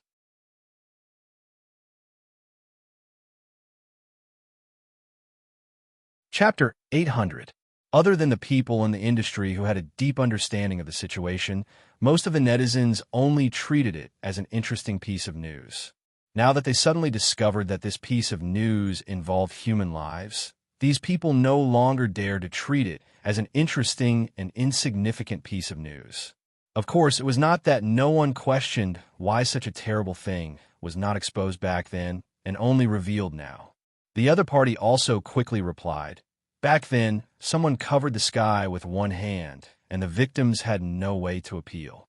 Now that someone has finally self-destructed, I'll feel uneasy if I don't take this opportunity to seek justice for the dead." It was reasonable, and well-founded, causing a commotion. After that, another person revealed that the two old men who harassed the waitress did not only harass this girl. There was once a victim upstairs. The girl's parents wanted to seek justice for the girl, but in the end, they were slandered for deliberately seducing a married man. The people around did not know the truth and pointed fingers at the girl, forcing the girl to go insane and cut her wrists at home. Although they were rescued later, the whole family had moved away. They didn't know what was going on now. They originally thought that it was just a moral dispute, but it suddenly involved fate. With these two typical examples, the netizens were furious. The higher-ups also quickly noticed this matter and quickly set up an investigation team to investigate. In the end, the vines were pulled out along with the melons. One melon after another was dug out. The incident was so big that it shocked the entire industry. The president of the medical association and those people still did not understand until they were arrested. They were just suppressing an unknown internet celebrity. How did they get themselves implicated? Yi Chuliang and the others watched helplessly as the melon rolled from a small one to a huge one. It fell and crushed a group of people to death. How did this happen? I heard from a student who has some connections in the investigation department that the news is basically true. One of the old professors shook his head and said sadly, "I can only say that God is watching what people do. It's not that the karma won't come, it's just that it's not time yet." A relatively younger professor on the side frowned and looked inquisitive. "I think someone is behind this. Otherwise, it wouldn't have caused such a big commotion." Yi Chuliang smiled and said, "What does it matter if someone is behind this? As long as these things were true, it was fine. Hiding these rotten scars would only make them worse. You should take advantage of this opportunity to dig them out. Only when you grow new flesh can you improve." The people beside him looked at each other and seemed to have sensed something. "For what you've said, you seem to know something." Yi Chuliang didn't refute. He smiled and said, "That little teacher of ours has a good temper and doesn't like to fuss. But the one in her family is someone who dotes on people." Although Yi Chuliang had only met Hua Qinhuan a few times, he could tell that he cared a lot about Su Yiyan. His wife had painstakingly given birth to the child and was in the middle of her confinement period. How could he tolerate that? Everyone was not stupid. They immediately thought of the man who had personally come to the school to pick up Su Yiyan. They had also seen him from afar. "You mean?" Yi Chuliang did not answer directly. He only smiled and said, "It's good to dote on someone. Only those who know how to dote on someone will know how to protect them."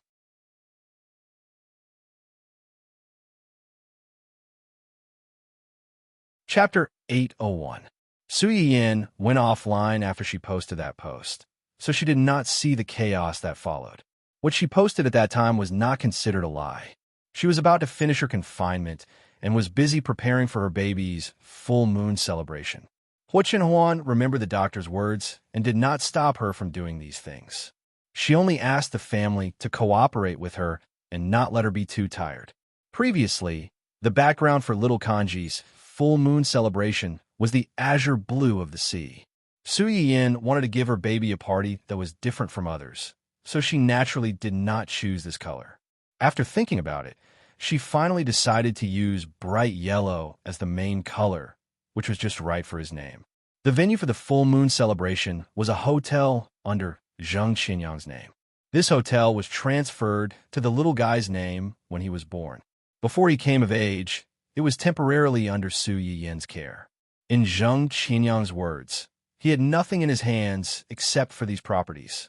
Since the little guy called him granduncle, as an elder, it was not strange for him to give the younger generation a greeting gift in advance. Su Yiyan, this family's habit of giving gifts to each other was really in the same vein. Many people were invited to the banquet. In addition to the relatives and friends of the Hua and Su families, Hua Qinhuan also kept her promise and invited all the employees in the company to join in the fun. Naturally, the employees of Su Yiyan's restaurant and the chefs of Hua Qinhuan's family were in charge of the food for the full moon celebration. Considering that there were too many people coming, they decided to use a buffet style and prepare in advance so that they could make up for it at any time. When the employees of Hua Qinhuan's company found out about it, they spontaneously gave a big red packet to the baby as a congratulatory gift. However, in the end, they basically returned it and only took 6 yuan as a courtesy. Just like that, other people's banquets were filled with toasts, groups of 2s and 3s chatting, hitting on each other, and probing each other. However, at Su Yiyan's banquet, a large group of people walked around as if nothing had happened, eating and eating. Occasionally, there would be a few people who would accidentally take a fancy to the same food as the other party. The man and woman who had taken the same piece of cake froze on the spot and looked at each other in surprise. The girl blinked and looked at the tall and handsome stranger in front of her. She asked tentatively, "You want to eat this too?" "Yes, I'll give it to you then." The girl was too embarrassed to argue with him. After saying that, She sheepishly took back the tongs and prepared to find something else to eat. The man stared at her for a while. Suddenly, he picked up the pastry with a pair of tongs and placed it on the girl's plate. Eh. You eat it. Compare with this. I actually prefer to eat this. The man smiled at her and reached for the sandwich biscuit on the other side. The girl was shaken by the man's smile. She blushed and said, "Actually, I like to eat this too." "Really? What flavor do you like?" "I like strawberry." "What a coincidence. I also like strawberry flavor." "Nice to meet you. My name is—" "Oh, hello. My name is—" The same situation happened in every corner of the banquet. It meant that something wonderful was sprouting. All the relatives and friends that Su Yiyin could invite were basically here. In addition, a certain person who had disappeared after her and Hua Chenwan's wedding was also here. Aunt.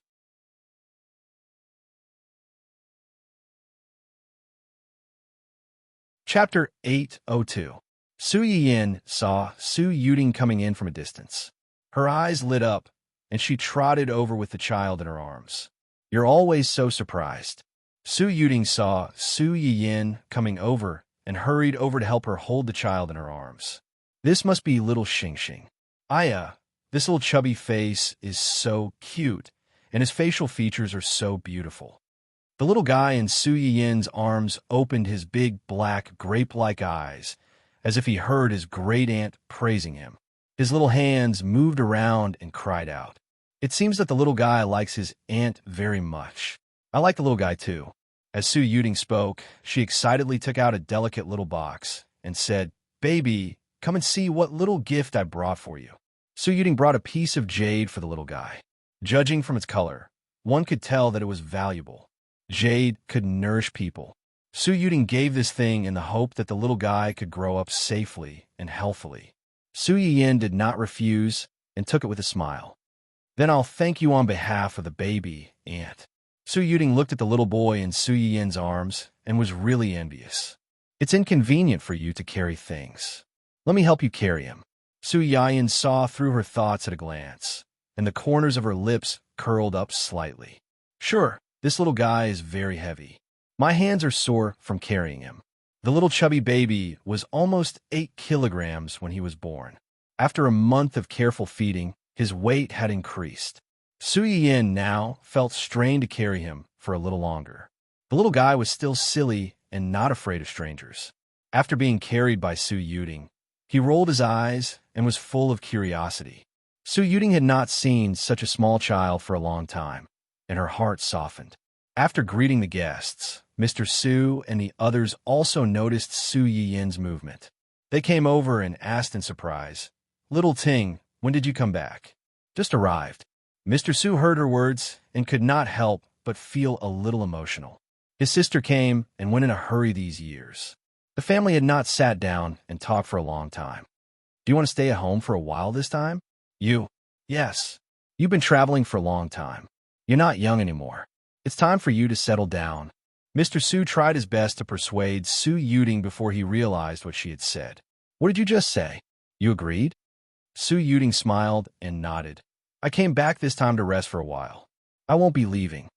"You've thought it through?" Mr. Su was pleasantly surprised.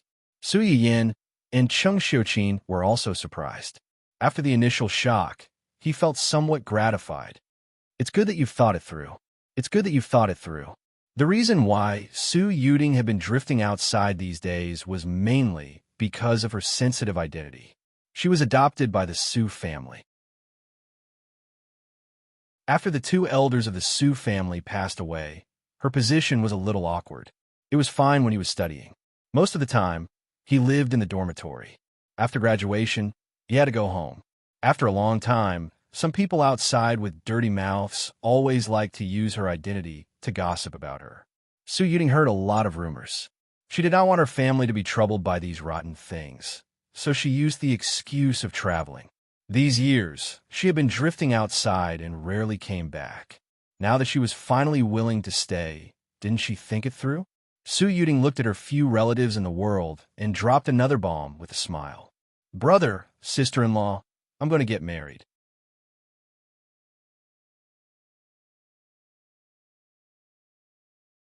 Chapter 803. What? Su Yuding's words were like a sudden clap of thunder. Everyone was confused and screamed out loud, especially Su Yuding's father. The eldest brother was her father, and the eldest sister-in-law was her mother. After the two elders of the Su family passed away, he and Sheng Xiuqin naturally became Su Yuding's temporary guardians. In their eyes, Su Yuding was no different from Su Yuxuan and his sister. Su Yuding was 35 years old this year. It was reasonable to say that she should find someone she liked. But the point was that she had always believed in the principle of not getting married. She had been alone all these years, and they had never heard of her having anyone around her. Now that she finally came home, she directly skipped dating and said that she was going to get married. The first reaction of Su Yuding's father and the others was that their sister, aunt, must have been deceived by a stinky man outside. Su Yuding had no idea that she had become a fool in her family's eyes. Facing everyone's surprised eyes, Su Yuding said sweetly, "We didn't hear wrong. I'm going to get married." "So soon?" "Ting, you weren't deceived by, right?" Before Su Yuding's father could finish, Cheng Xiuqin pulled him behind him. "Your brother means that we are all very happy that you found someone you like. But isn't it a bit too soon to say that you're going to get married as soon as you come back? After all, we haven't seen you, your boyfriend." Su Yuding knew what they were worried about. She opened her mouth and was about to explain when she saw a familiar figure coming in from outside. Su Yuding's eyes lit up slightly, and she waved at the person. The few of them saw her actions and subconsciously followed her gaze. They saw a man who looked to be about the same age as Su Yuding. He was tall and strong, and he looked quite simple and honest as he walked toward them. As soon as the man came closer, Su Yuding took the initiative to hold his hand and introduced him to them. "Brother, sister-in-law, this is my boyfriend, Du Jingshan." Du Jingshan looked at the two and smiled foolishly. "Brother, sister-in-law, hello. I'm Du Jingshan, Tingting's boyfriend." Everyone in the Su family. This man didn't look very smart. However, one could know a person's face, but not his heart. A liar wouldn't write the word liar on his forehead. A man like Du Jingshan who looked very deceiving needed extra attention. Maybe their sister, aunt, was confused by his appearance. Thinking of this, Su's father and the others looked at Du Jingshan's eyes became more vigilant. "Did you come here together? You guys were together when you were abroad?" "Yes, we were together, and we came here together today. You want to find a parking space just now. I was anxious to see Yin Yin and the babies, so I came in first." Of the Sus of the Sus of the Su families of their eyes of their of the eyes of love of their eyes. Of the head of the of the head of the of the head of the head of the ofs. Of this of the heads of the head of the of Su Yin had already brought the child back. Seeing her father's angry face, she was afraid that he would get angry on the spot, so she quickly helped to mediate. "Cough. Dad, Mom, Annie, let's find a place to sit down and talk. There are too many people here." Su Yuding and the others then remembered that they were still at the banquet. It was indeed not a good place to talk with people coming and going. Su's father temporarily suppressed the anger in his heart and a lot of questions, and asked his daughter to help find a suitable place for them to talk. If he didn't clear up this matter today, he was afraid that he wouldn't be able to sleep tonight.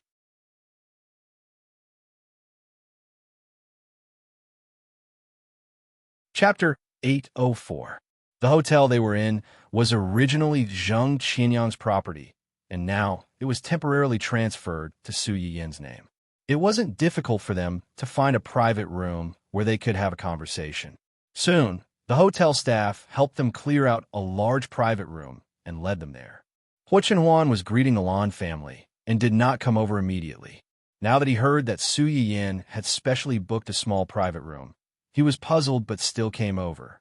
When Su Yin saw him, she immediately lowered her voice and took the initiative to share the current situation with him. Annie has a boyfriend, and she said she wants to get married as soon as she came back. My dad's face darkened. I think my future brother-in-law will have a hard time today. After listening to his wife's explanation, Huo Chenhuan's eyes were also a little surprised. He had only met Su Yuding once when he married Su Yin. His impression of her was that she was a very energetic and opinionated woman. Su Yin had mentioned to him before that her auntie did not believe in marriage. Now that she suddenly said she wanted to get married, it was inevitable that he would be surprised. However, from Hua Chenwan's impression of her, it was not impossible for Su Yuding to do this. As soon as they sat down, Father Su looked like he was interrogating a criminal. With a cold face, he asked several questions like a machine gun. Tell me, how did you meet? When did you start dating? How long have you been together? Who was the one who pursued who? Su Yuding burst out laughing and said helplessly, Brother, you asked too many questions this time. Which one do you want him to answer first? Father Su glared at his sister and did not compromise. Answer carefully, don't leave out any of them. Brother, Father Su glared at her. Did I ask you? Let him say it himself. Su Yuding wanted to say something, but was stopped by Du Jingshan, who smiled good-naturedly. I took the initiative to pursue Tingting. We first met in a city. At that time, Tingting went to the flower shop to buy flowers and bumped into me. I fell in love with her at first sight. Wait a minute. Chang Xiuqin heard this and hurriedly interrupted him. You said you met Tingting in a city? Then aren't you? Su Yuding was a little embarrassed. Actually, he has been pursuing me for almost 7 years. 7 years. Everyone in the room was shocked again. Why didn't we know anything about it? Su Yuding averted her gaze, feeling guilty for some reason. If I don't tell you, how would you know? The few of them choked, feeling stifled and depressed. There was also a sadness of being excluded. On the contrary, Su Yayan was quite curious about the relationship between the two. She smiled faintly and asked, Annie, you've been running around for the past few years, and he's been chasing you for 7 years. Does that mean he's also running around with you? Yeah. When Mr. Su and the others heard this, they couldn't sit still. A grown man who didn't have a good career and was running around chasing after a beautiful girl. No matter how they looked at it, it didn't sound reliable. What do you do? Du Jingshan subconsciously glanced at Su Yuding and said truthfully, I was a venture capitalist in my early years. Later, I made some money and bought an island by myself. Ahem. He bought a deserted island that no one wanted. The initial transaction was not big, but I didn't expect that after he bought it, he started to develop it. Not long after, he dug out a huge diamond mine on the island. That mine alone is enough to buy a few more islands like that. Everyone buying a deserted island and digging out a diamond mine? Was this the legendary fortune favors fools?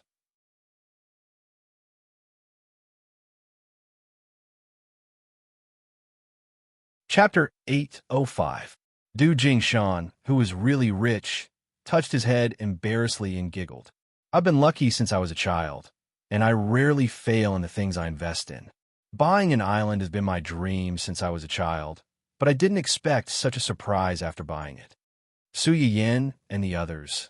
Is this guy the legendary European king? Cough, besides this island, do you have any other industries? Brother, Su Yuding was a little dissatisfied with her brother asking these questions, as if he was checking her account.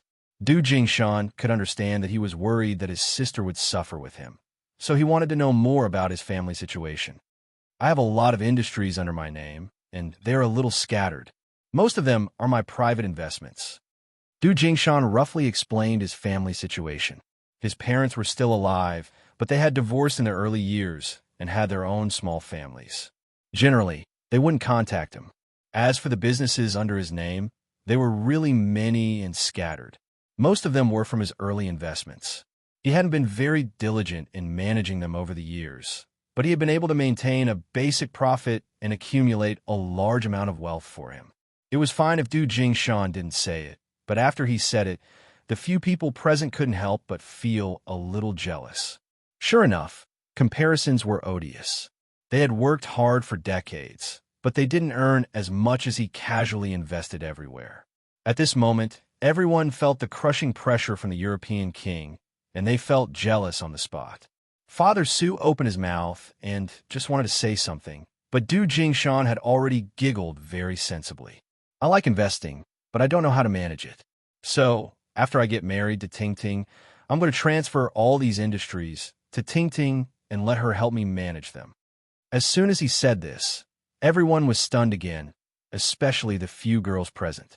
They all cast him a look of admiration at the same time. Wow, this young man is quite sensible.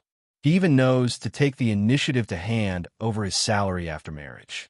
In fact, when a girl cares about your little treasury, it may not be because she covets your money, but because she enjoys the care that you put in the tip of your heart. At least on this point, Du Jingshan passed the test. Just like Su Yuding, she was usually a very strong and independent person. When she heard Du Jingshan say that in front of so many people, her face couldn't help but reveal a little girl's shyness and sweetness. Su Yiyin, on the other hand, subconsciously glanced at Du Jingshan.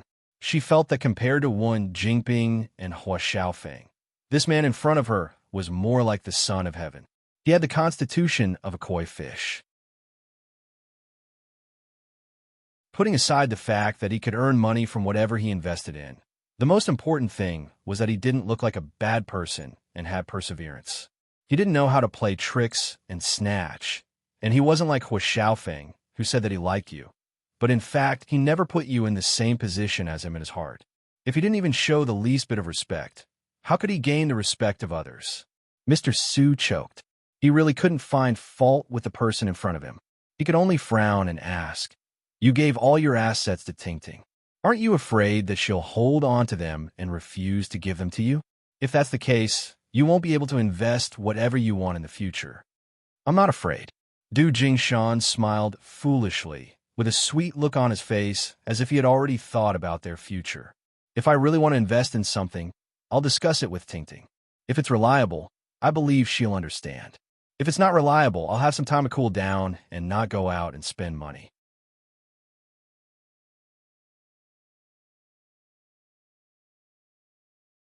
Chapter 806. Du Jingshan couldn't help but touch his head again, which seemed to have become his habit when he was nervous. "I admit that I have some luck, but people say that the amount of good luck a person can have in his life is fixed. No one knows how long my good luck will last." Du Jingshan couldn't help but turn to look at Su Yuding. "In the past, I was full and the whole family wasn't hungry. Now that I want to build a small family with Tingting, it's not enough to rely on these illusory things. It's best to work hard to make money. I won't let Tingting and our future children suffer." After hearing this, Mr. Su silently crossed out his initial impression of this person and added, "He's simple and honest, but he's not a fool. He knows how to take care of his wife and children. Not bad." When Cheng Xiuqin saw that her husband's expression had eased up, she knew that he didn't reject this future brother-in-law as much as before. Her lips curled up as she asked curiously, "You said that he pursued you for 7 years. When did you two officially get together?" The person who answered this question was not Du Jingshan, but Su Yuding. "In fact, it hasn't been that long, just this year. To be precise, it was after attending the wedding of Su Yiyin and Hua Chenhuan. When Su Yuding learned that her favorite niece was going to marry a wheelchair-bound disabled person, she, like most people, thought that Su Yiyin was just angry. But when she went to the wedding in person and saw the interaction between the two, all the original imagination was overturned. Two people who really loved each other. No matter how hard they tried to hide it, they couldn't fool everyone. But because she saw that they really loved each other, Su Yuding became more and more confused. Why did her niece, who was almost spoiled by the whole family since childhood, fall in love with a man who couldn't even walk by himself? This doubt rose to the top after meeting Du Jingshan again. "What do you like about me?" Du Jingshan was stunned. He didn't expect Su Yuding to suddenly ask him this. He smiled embarrassedly and said, "I can't tell. The first time I saw you, there was a voice in my heart telling me that this is the person I want to be with for the rest of my life. That's it. Of course, it's not just that. At first, I only had a good impression of you. But the more I interact with you, the more certain I am that you are the other half that I want. I have a bad temper, I'm not particularly beautiful, and I don't know how to do housework. I have a lot of shortcomings. You can throw a tantrum at me if you're unhappy. In my eyes, you're the prettiest. You don't have to do the housework. I can do it. If you think I'm not good enough, you can hire a nanny. I'll learn." After Du Jingshan finished speaking, he pursed his lips, as if he was a little annoyed with his clumsy tongue. He wanted to praise someone, but he couldn't come up with anything. Anyway, no matter how good other people are, I don't like them. No matter how many flaws you have, I like you. It was this sentence that made Su Yuding's heart tremble. For the first time, she found that there was such a person who only had eyes for her. It did not seem to be a bad thing. When it came to feelings, as long as the window paper was pierced through, success would naturally follow naturally.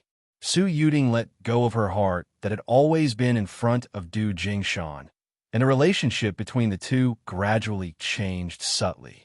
This change was so small that Su Yuding didn't notice it at first, until Du Jingshan didn't appear in front of her for 2 consecutive days.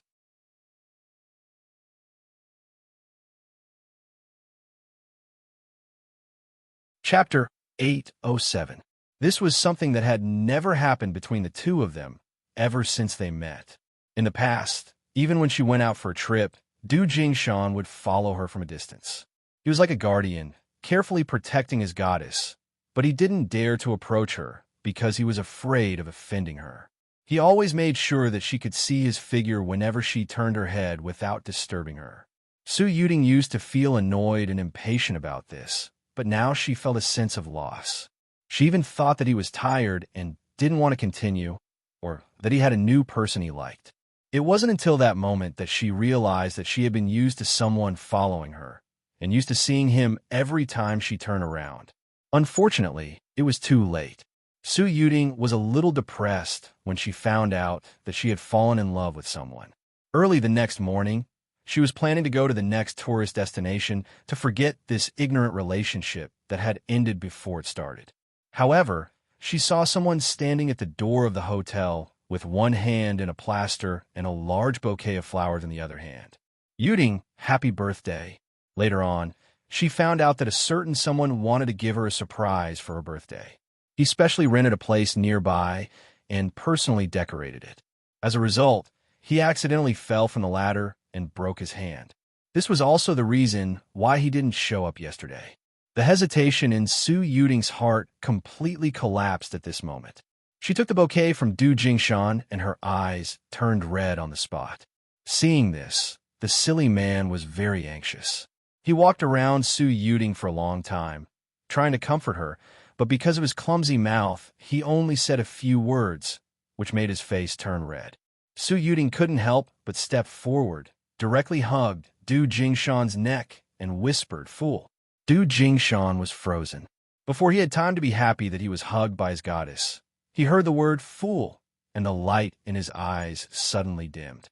But then he heard the second half of Su Yuding's words, "Let's be together." Du Jingshan was stunned. "What?" "I said let's be together." "You?" "You say it again." "Let's be together." "You?" Du Jingshan let go of Su Yuding. His lips trembled slightly. His eyes were full of expectation, but he was also afraid that this was just a dream. Su Yuding looked at him and smiled through her tears. She pretended to be angry and said, "If you don't want to be with me, just pretend that I didn't say anything." "No, no, no." Du Jingshan snapped out his daze. "I'm just too happy, too happy. Can I hug you?" Su Yuding was almost amused by him. She couldn't believe that he had to ask for her permission in advance. "Sure." Du Jingshan's eyes lit up, and he immediately picked Su Yuding up. Cough! He spun her around like a child.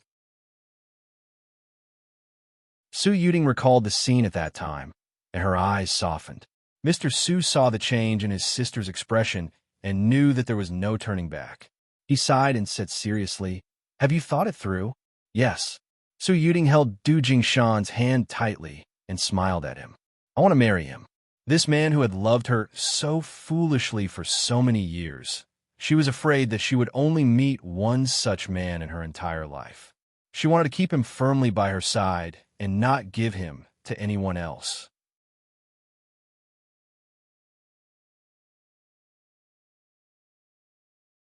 Chapter 808. Okay. After knowing what they needed to know, Cheng Xiuqin tugged at her husband's sleeve. Yuding's love is the most important thing, and I think Yuding has good taste. Lil Du is quite good. He has pursued Yuding for so long, which shows that he is a sentimental person. Now, the most important thing is to take good care of Yuding in the future. Buffed. Su Yin heard this and had a hard time holding back his laughter. "Mom, How could you call such a big guy who is 1.8 meters tall and as strong as a bull, little do? As if sensing Su Yin's emotions, little Xingxing also cried out. Cheng Xiuqin thought that he was echoing her, so she immediately laughed and teased him. Baby, you think so too, right? Little Xingxing saw that his grandmother was talking to him, so he cried even more loudly. Mr. Su wasn't as angry as before. His wife gave him a way out, so he didn't struggle much. All right. You make it sound like I'm the bad guy who's trying to break up a couple. You're not young anymore. You should know what you're doing.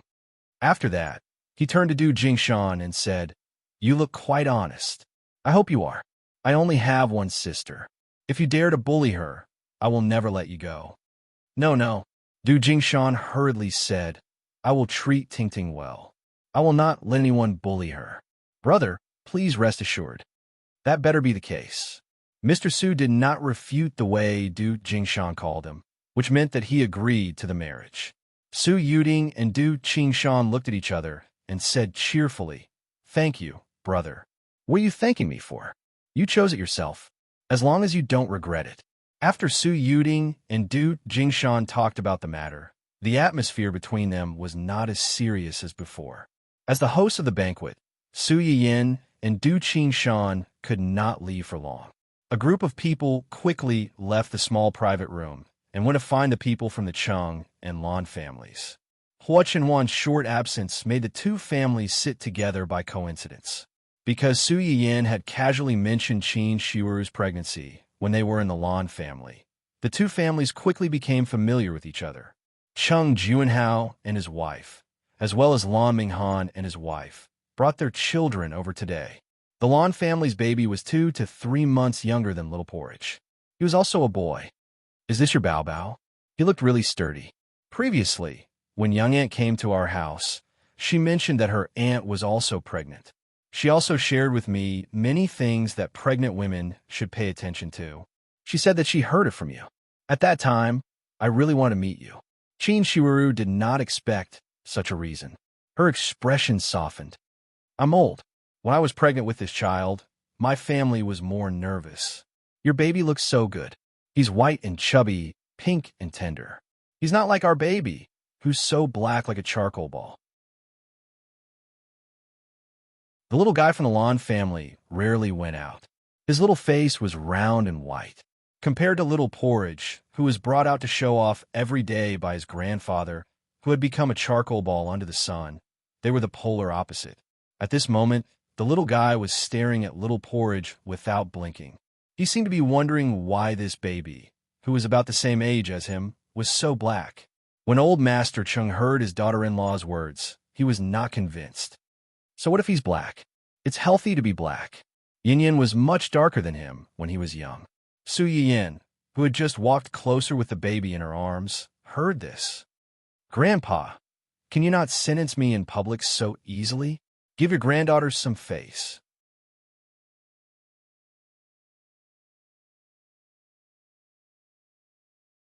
Chapter 809. Old Master Cheng's words made everyone laugh. Su Yin's mouth twitched slightly. Seeing that everyone was so happy, he didn't say anything in the end. In addition to these 3 families, Su Yin also sent an invitation to Ling Xiaoqi. It was just that Ling Xiaoqi came relatively late, and beside her was a flower protector. When Su Yin saw the two of them appear together, he was stunned. He sized them up and said jokingly, You're here to attend my son's 1-month-old banquet with your family? Ling Xiaoqi's expression froze, and then her face turned red. She stomped her feet anxiously and said, Yin, what nonsense are you talking about? What family? We're not. Not what? Ling Xiaoqi choked and stole a glance at Ning Siyuan. It's not what you think. Oh. Su Yin nodded perfunctorily and changed the topic. If it's not what I think, then what is it? Ling Xiaoqi pursed her lips and didn't say anything. Ning Siyuan's lips curved slightly, and he stood up to smooth things over for her. Miss Su, don't make fun of us.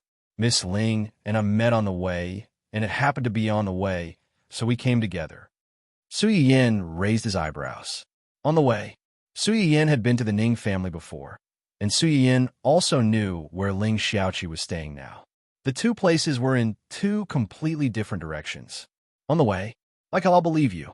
However, considering that Ling Xiaoqi was thin-skinned, he might really anger her if he continued to tease her. It's indeed not safe for a girl like Xiaoqi to come out at night. I feel much more at ease now that President Ning can send her here on the way. Thank you. Miss Su, you're too polite. It's just a small matter. The two of them looked at each other with a tacit understanding and laughed. Just then, Hua Chenhuan came over. Su Yin stuffed her baby into his arms and said in a low voice, I'm going to the bathroom. You take the baby and greet them. I'll be back soon. Hua Chenhuan furrowed her eyebrows and said worriedly, Me too. You want to go too? Before Hua Chenhuan could say anything, Ling Xiaoqi, who had been eavesdropping, spoke first with a subtle expression. Are you two serious? You even have to go to the bathroom together. So, are you going to men's room or the women's room? As soon as these words were spoken, the guests' gazes were all focused on Su Yiyin and Su Yiyin. Su Yiyin, Hua Chenhuan. Su Yiyin blushed and coughed softly. We're just going to the bathroom. This is Uncle's territory. Nothing will happen. Hua Chenhuan was silent for a moment before compromising. Come back early. Okay. As soon as Su Yiyin left, Zai Zai immediately waved his little hands and cried out. And with his cry, everyone realized that this 1-month-old baby was being held in Hua Chenhuan's arms. Damn, the boss is holding the little prince. Isn't the point the boss's standard posture of holding a baby? It's obvious that he often holds the baby at home. Maybe he even helped change the baby's diapers. It's not impossible if you think about it carefully. With how much the boss cares about Madam, he definitely doesn't want Madam to be tired from taking care of the baby. Shouldn't he help? Are you stupid? It's not like the boss doesn't have a nanny at home. Why would he need Madam to take care of the baby? How tired can she be?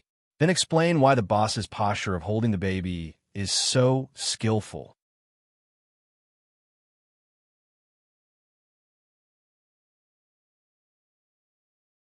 Chapter 8:10. She was met with a long silence. After some time, someone covered his face and wailed softly. The domineering CEO turned into a virtuous stay-at-home dad in a second. This is too much of a shock. I need to calm down. Ning Siyuan also needed to calm down. Ling Xiaoqi had visited the family home many times during Su Yiyin's confinement period, so she was used to seeing Hua Chenhuan with a baby. This was the first time Ning Siyuan had seen it. His gaze drifted to the child. He happened to see Hua Chenhuan looking down at Zai Zai in his arms. The father and son looked at each other, and the atmosphere was a little tense. If it had been anyone else, they would have cried when they saw Hua Chenhuan's cold face. However, the little guy seemed to be very happy. He waved his arms and babbled. Hua Chenhuan didn't know what he was saying. He shook him twice symbolically and asked with a serious face, Are you hungry, or do you want to pee? Ning Siyuan, wake up. He's only a month old. He cries when he's hungry or peeing. Do you think he needs to tell you in advance? The employees who were gathered together and whispering not far away had already recovered from the initial shock. Once they accepted Hua Chenhuan's stay-at-home dad side, their feelings towards their big boss instantly became complicated. On one hand, they felt that this was definitely not the domineering big boss who could stop children from crying at night. On the other hand, they felt that this big boss was too down-to-earth. They were in the same world and had the same father. No matter who you were, you had to feed your child and change his diapers when you became a stay-at-home dad. There were even a few people who were thinking rebelliously, Little Prince, give me a piss. I want to see the big boss change the little prince's diapers. A few female employees were mesmerized by Su Yiyin's baby's beauty. They were itching to take a few photos of the baby. Hua Chenhuan was holding Zai Zai. Father and son were in the same frame. To them, this was a scene from the heavens. His claws were restless, and he wanted to take out his phone to take a picture of this scene. However, he did not forget the identity of these two people and did not dare to act rashly. On the other hand, Yu Zian and the other two didn't have as many concerns. After being stunned for a while, the three of them decisively turned their cameras to Hua Chenhuan and started recording a short video. This extremely contrasting scene had to be recorded and stored properly. If Hua Chenwan left them to work overtime in the future, they could take out this video and watch it. It would also be a consolation. As for whether he would be held accountable by Hua Chenwan, in a while, they would pass a copy of this to young madam. With young madam around, no matter how angry young master was, he wouldn't do anything to them. They were really clever.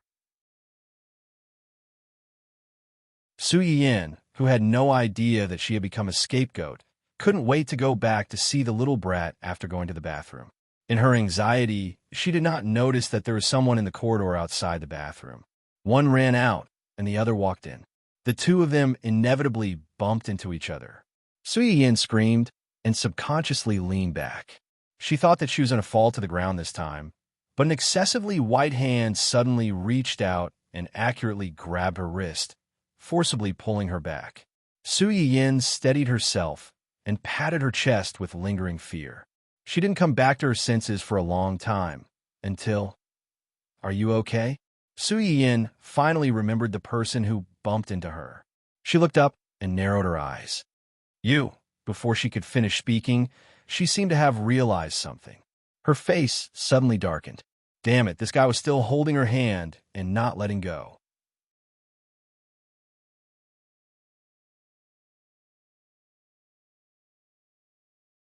Chapter 811. The man's hand was very cold, so cold that it was not the temperature that a human should have. This coldness came from the place where the two touched, and a row of goosebumps appeared on the back of Su Yiyin's hand. Su Yiyin struggled for a while, but she did not move at all. Her patience was also exhausted. "Sir, please let go of my hand, or else. Su Yiyin's eyes were full of hostility. "Or else you may not be able to keep your hand." Do Qianni was stunned, and then he could not help but laugh. Miss Su seems to be different from the rumors. Su Yiyin rubbed her aching wrist and frowned when she heard his words. "Do you know me?" Do Qianni did not answer directly, but asked back, "Miss Su doesn't know me. Why should I know you?" Do Qianni looked at her deeply and smiled. "It's okay if you don't know me. You will know me soon." Su Yiyin's face changed slightly. Just as she was about to say something, Do Qianni had already turned and left. Su Yiyin subconsciously took a step forward and stopped. She looked at his back as he walked away with a complicated expression on her face. What was this person doing here? The person in question had already left, so there was no way to answer this question. Su Yiyin pursed her lips and turned back to the banquet. Hua Chenwan had been waiting outside for a long time. When she saw her come out, she immediately went to greet her. "What took you so long?" "Something happened," Su Yiyin said as she carried the baby back, looking serious. "What happened?" "I just met Do Qianni at the bathroom door." "Do Qianni?" Hua Chenwan's face changed immediately. Thinking about how Do Qianni had never given up on searching for Su Yiyin, Hua Chenwan immediately pulled Su Yiyin over nervously. "Did he do anything to you?" "No." Su Yiyin shook her head and briefly explained what had happened. "I wanted to come back to you guys as soon as possible. When I came out, I was in a hurry and bumped into him at the bathroom door. He helped me up and left without saying a word." Hua Chenwan looked at the red mark on Su Yiyin's wrist that had yet to fade. Her eyes were deep and serene. Just like Su Yiyin, he also felt that Do Qianni's appearance here and his encounter with Su Yiyin was definitely not as simple as a coincidence. Most importantly, how did he get in here? In order to hold the little fellow's 1-month-old birthday party, this hotel had closed its doors today and specially emptied the venue. Non-invitees were not allowed to enter.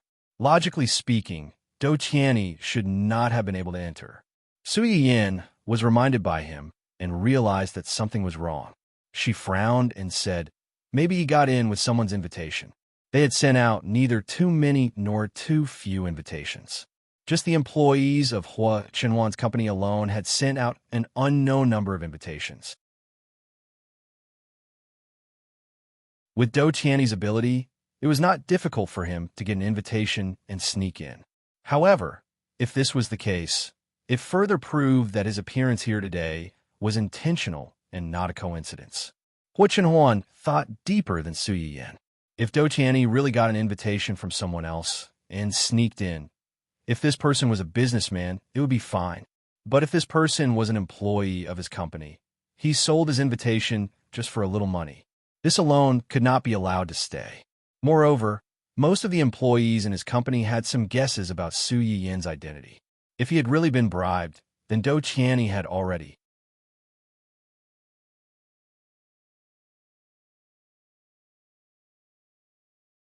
Chapter 8:12. Hua Chenhuan's eyes were cold. He had already begun to think about how to get someone to investigate the people under him. Although Su Yiyin didn't think as much as he did, she could guess the main reason why Do Tianni suddenly appeared here. Chenhuan, do you think he already knows? Knows what? Knows that I'm the owner of the medicinal cuisine restaurant. Hua Chenhuan's eyes were slightly cold. Why do you ask? He just called me Miss Su directly and asked me how I didn't know him. From his tone, he seemed to be very sure that I know him, but I haven't met him before. At least, she hadn't met him as the miss of the Su family and Hua Chenhuan's wife. When Hua Chenhuan heard this, he had already guessed it in his heart. He comforted her. It's also possible that when Jingping mentioned you to him, Su Yiyin pursed her lips and didn't say anything. Do Tianni's attitude toward her today was very strange. It wasn't bad. It even had some intimacy and inexplicable familiarity. If he really knew her from when Jingping, his attitude would definitely not be like this. No matter what, he must have some ulterior motive for appearing at this time. You should be careful these days. Don't contact him. Although she said so, Su Yiyin certainly wouldn't take the initiative to contact him. However, judging from today's situation, someone might not have such self-awareness. The banquet in the hotel was still in full swing. No one noticed that someone had left early. Outside the hotel, a black car that almost blended into the night waited for a long time.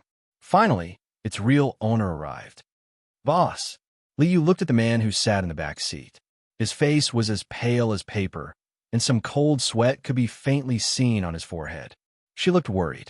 Do Tianni leaned against the back seat for a while. Finally, his face was not as ugly as before. I'm fine. Liu looked at him with some disapproval. Boss, if you want to see Miss Su, you can ask someone to invite her over. Why do you have to go through so much trouble to attend such a small banquet? Your body.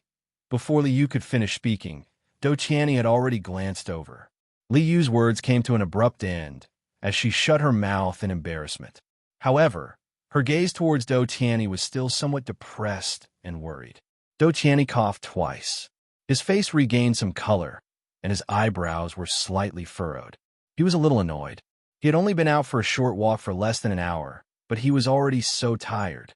His body really couldn't drag on any longer. Invite her? Are you sure? Liu choked for a moment. Putting aside the fact that Miss Su was not willing to come when they invited her, just the bodyguard around her were not simple. Even if they used force, they might not be able to bring him out. Even so, you don't have to be in such a hurry to see her. It's not like you don't know that Miss Su's impression of you right now might be. I know that her impression of me definitely won't be good. Then some people and some things are just rumors. Seeing is believing. Do Tianni knew that because of when Jingping and the drama in Hai, Su Yiyin might already know about him and might not have a good impression of him. However, he still wanted to see with his own eyes this woman who might be able to let him live a few more years. He wanted to see if she was as good as the rumors said, and if she was worthy of his special treatment.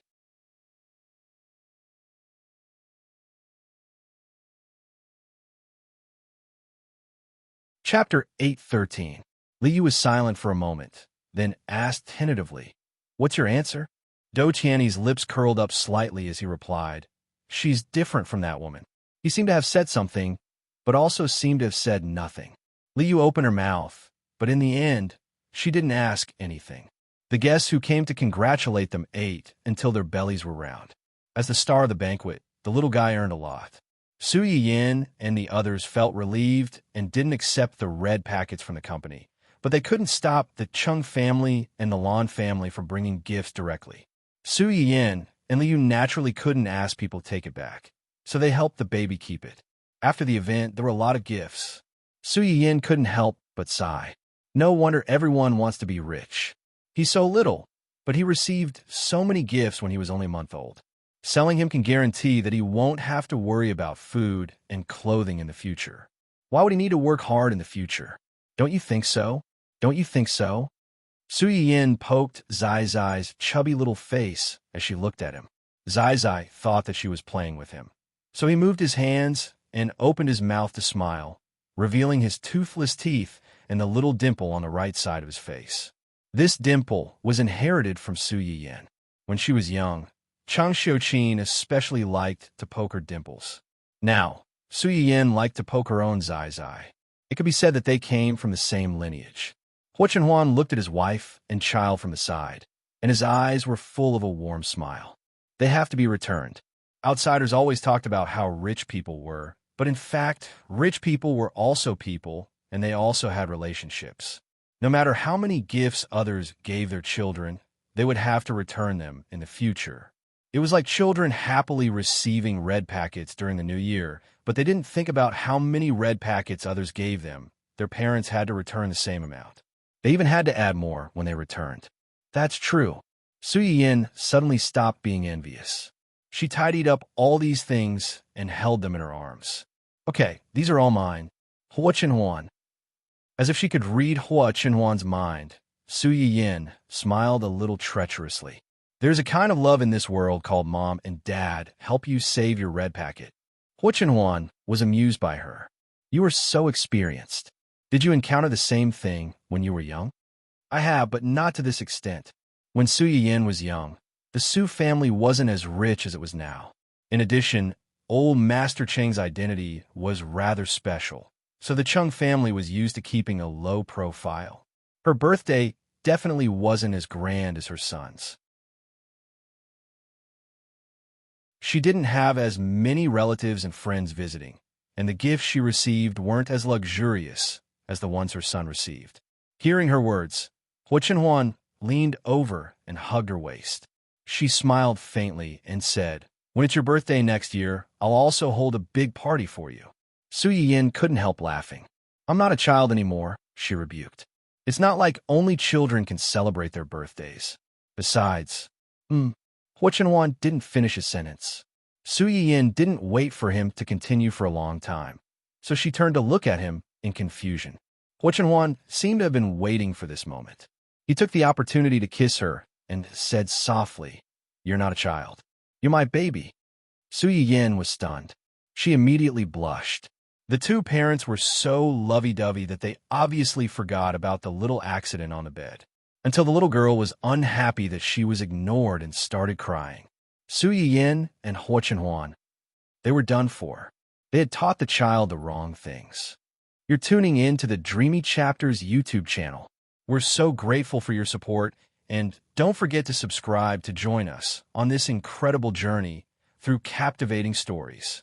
Your generosity through donations truly makes a world of difference, as it's the primary source of revenue that allows me to expand and enhance this channel for you. Thank you from the bottom of my heart for being a part of this adventure.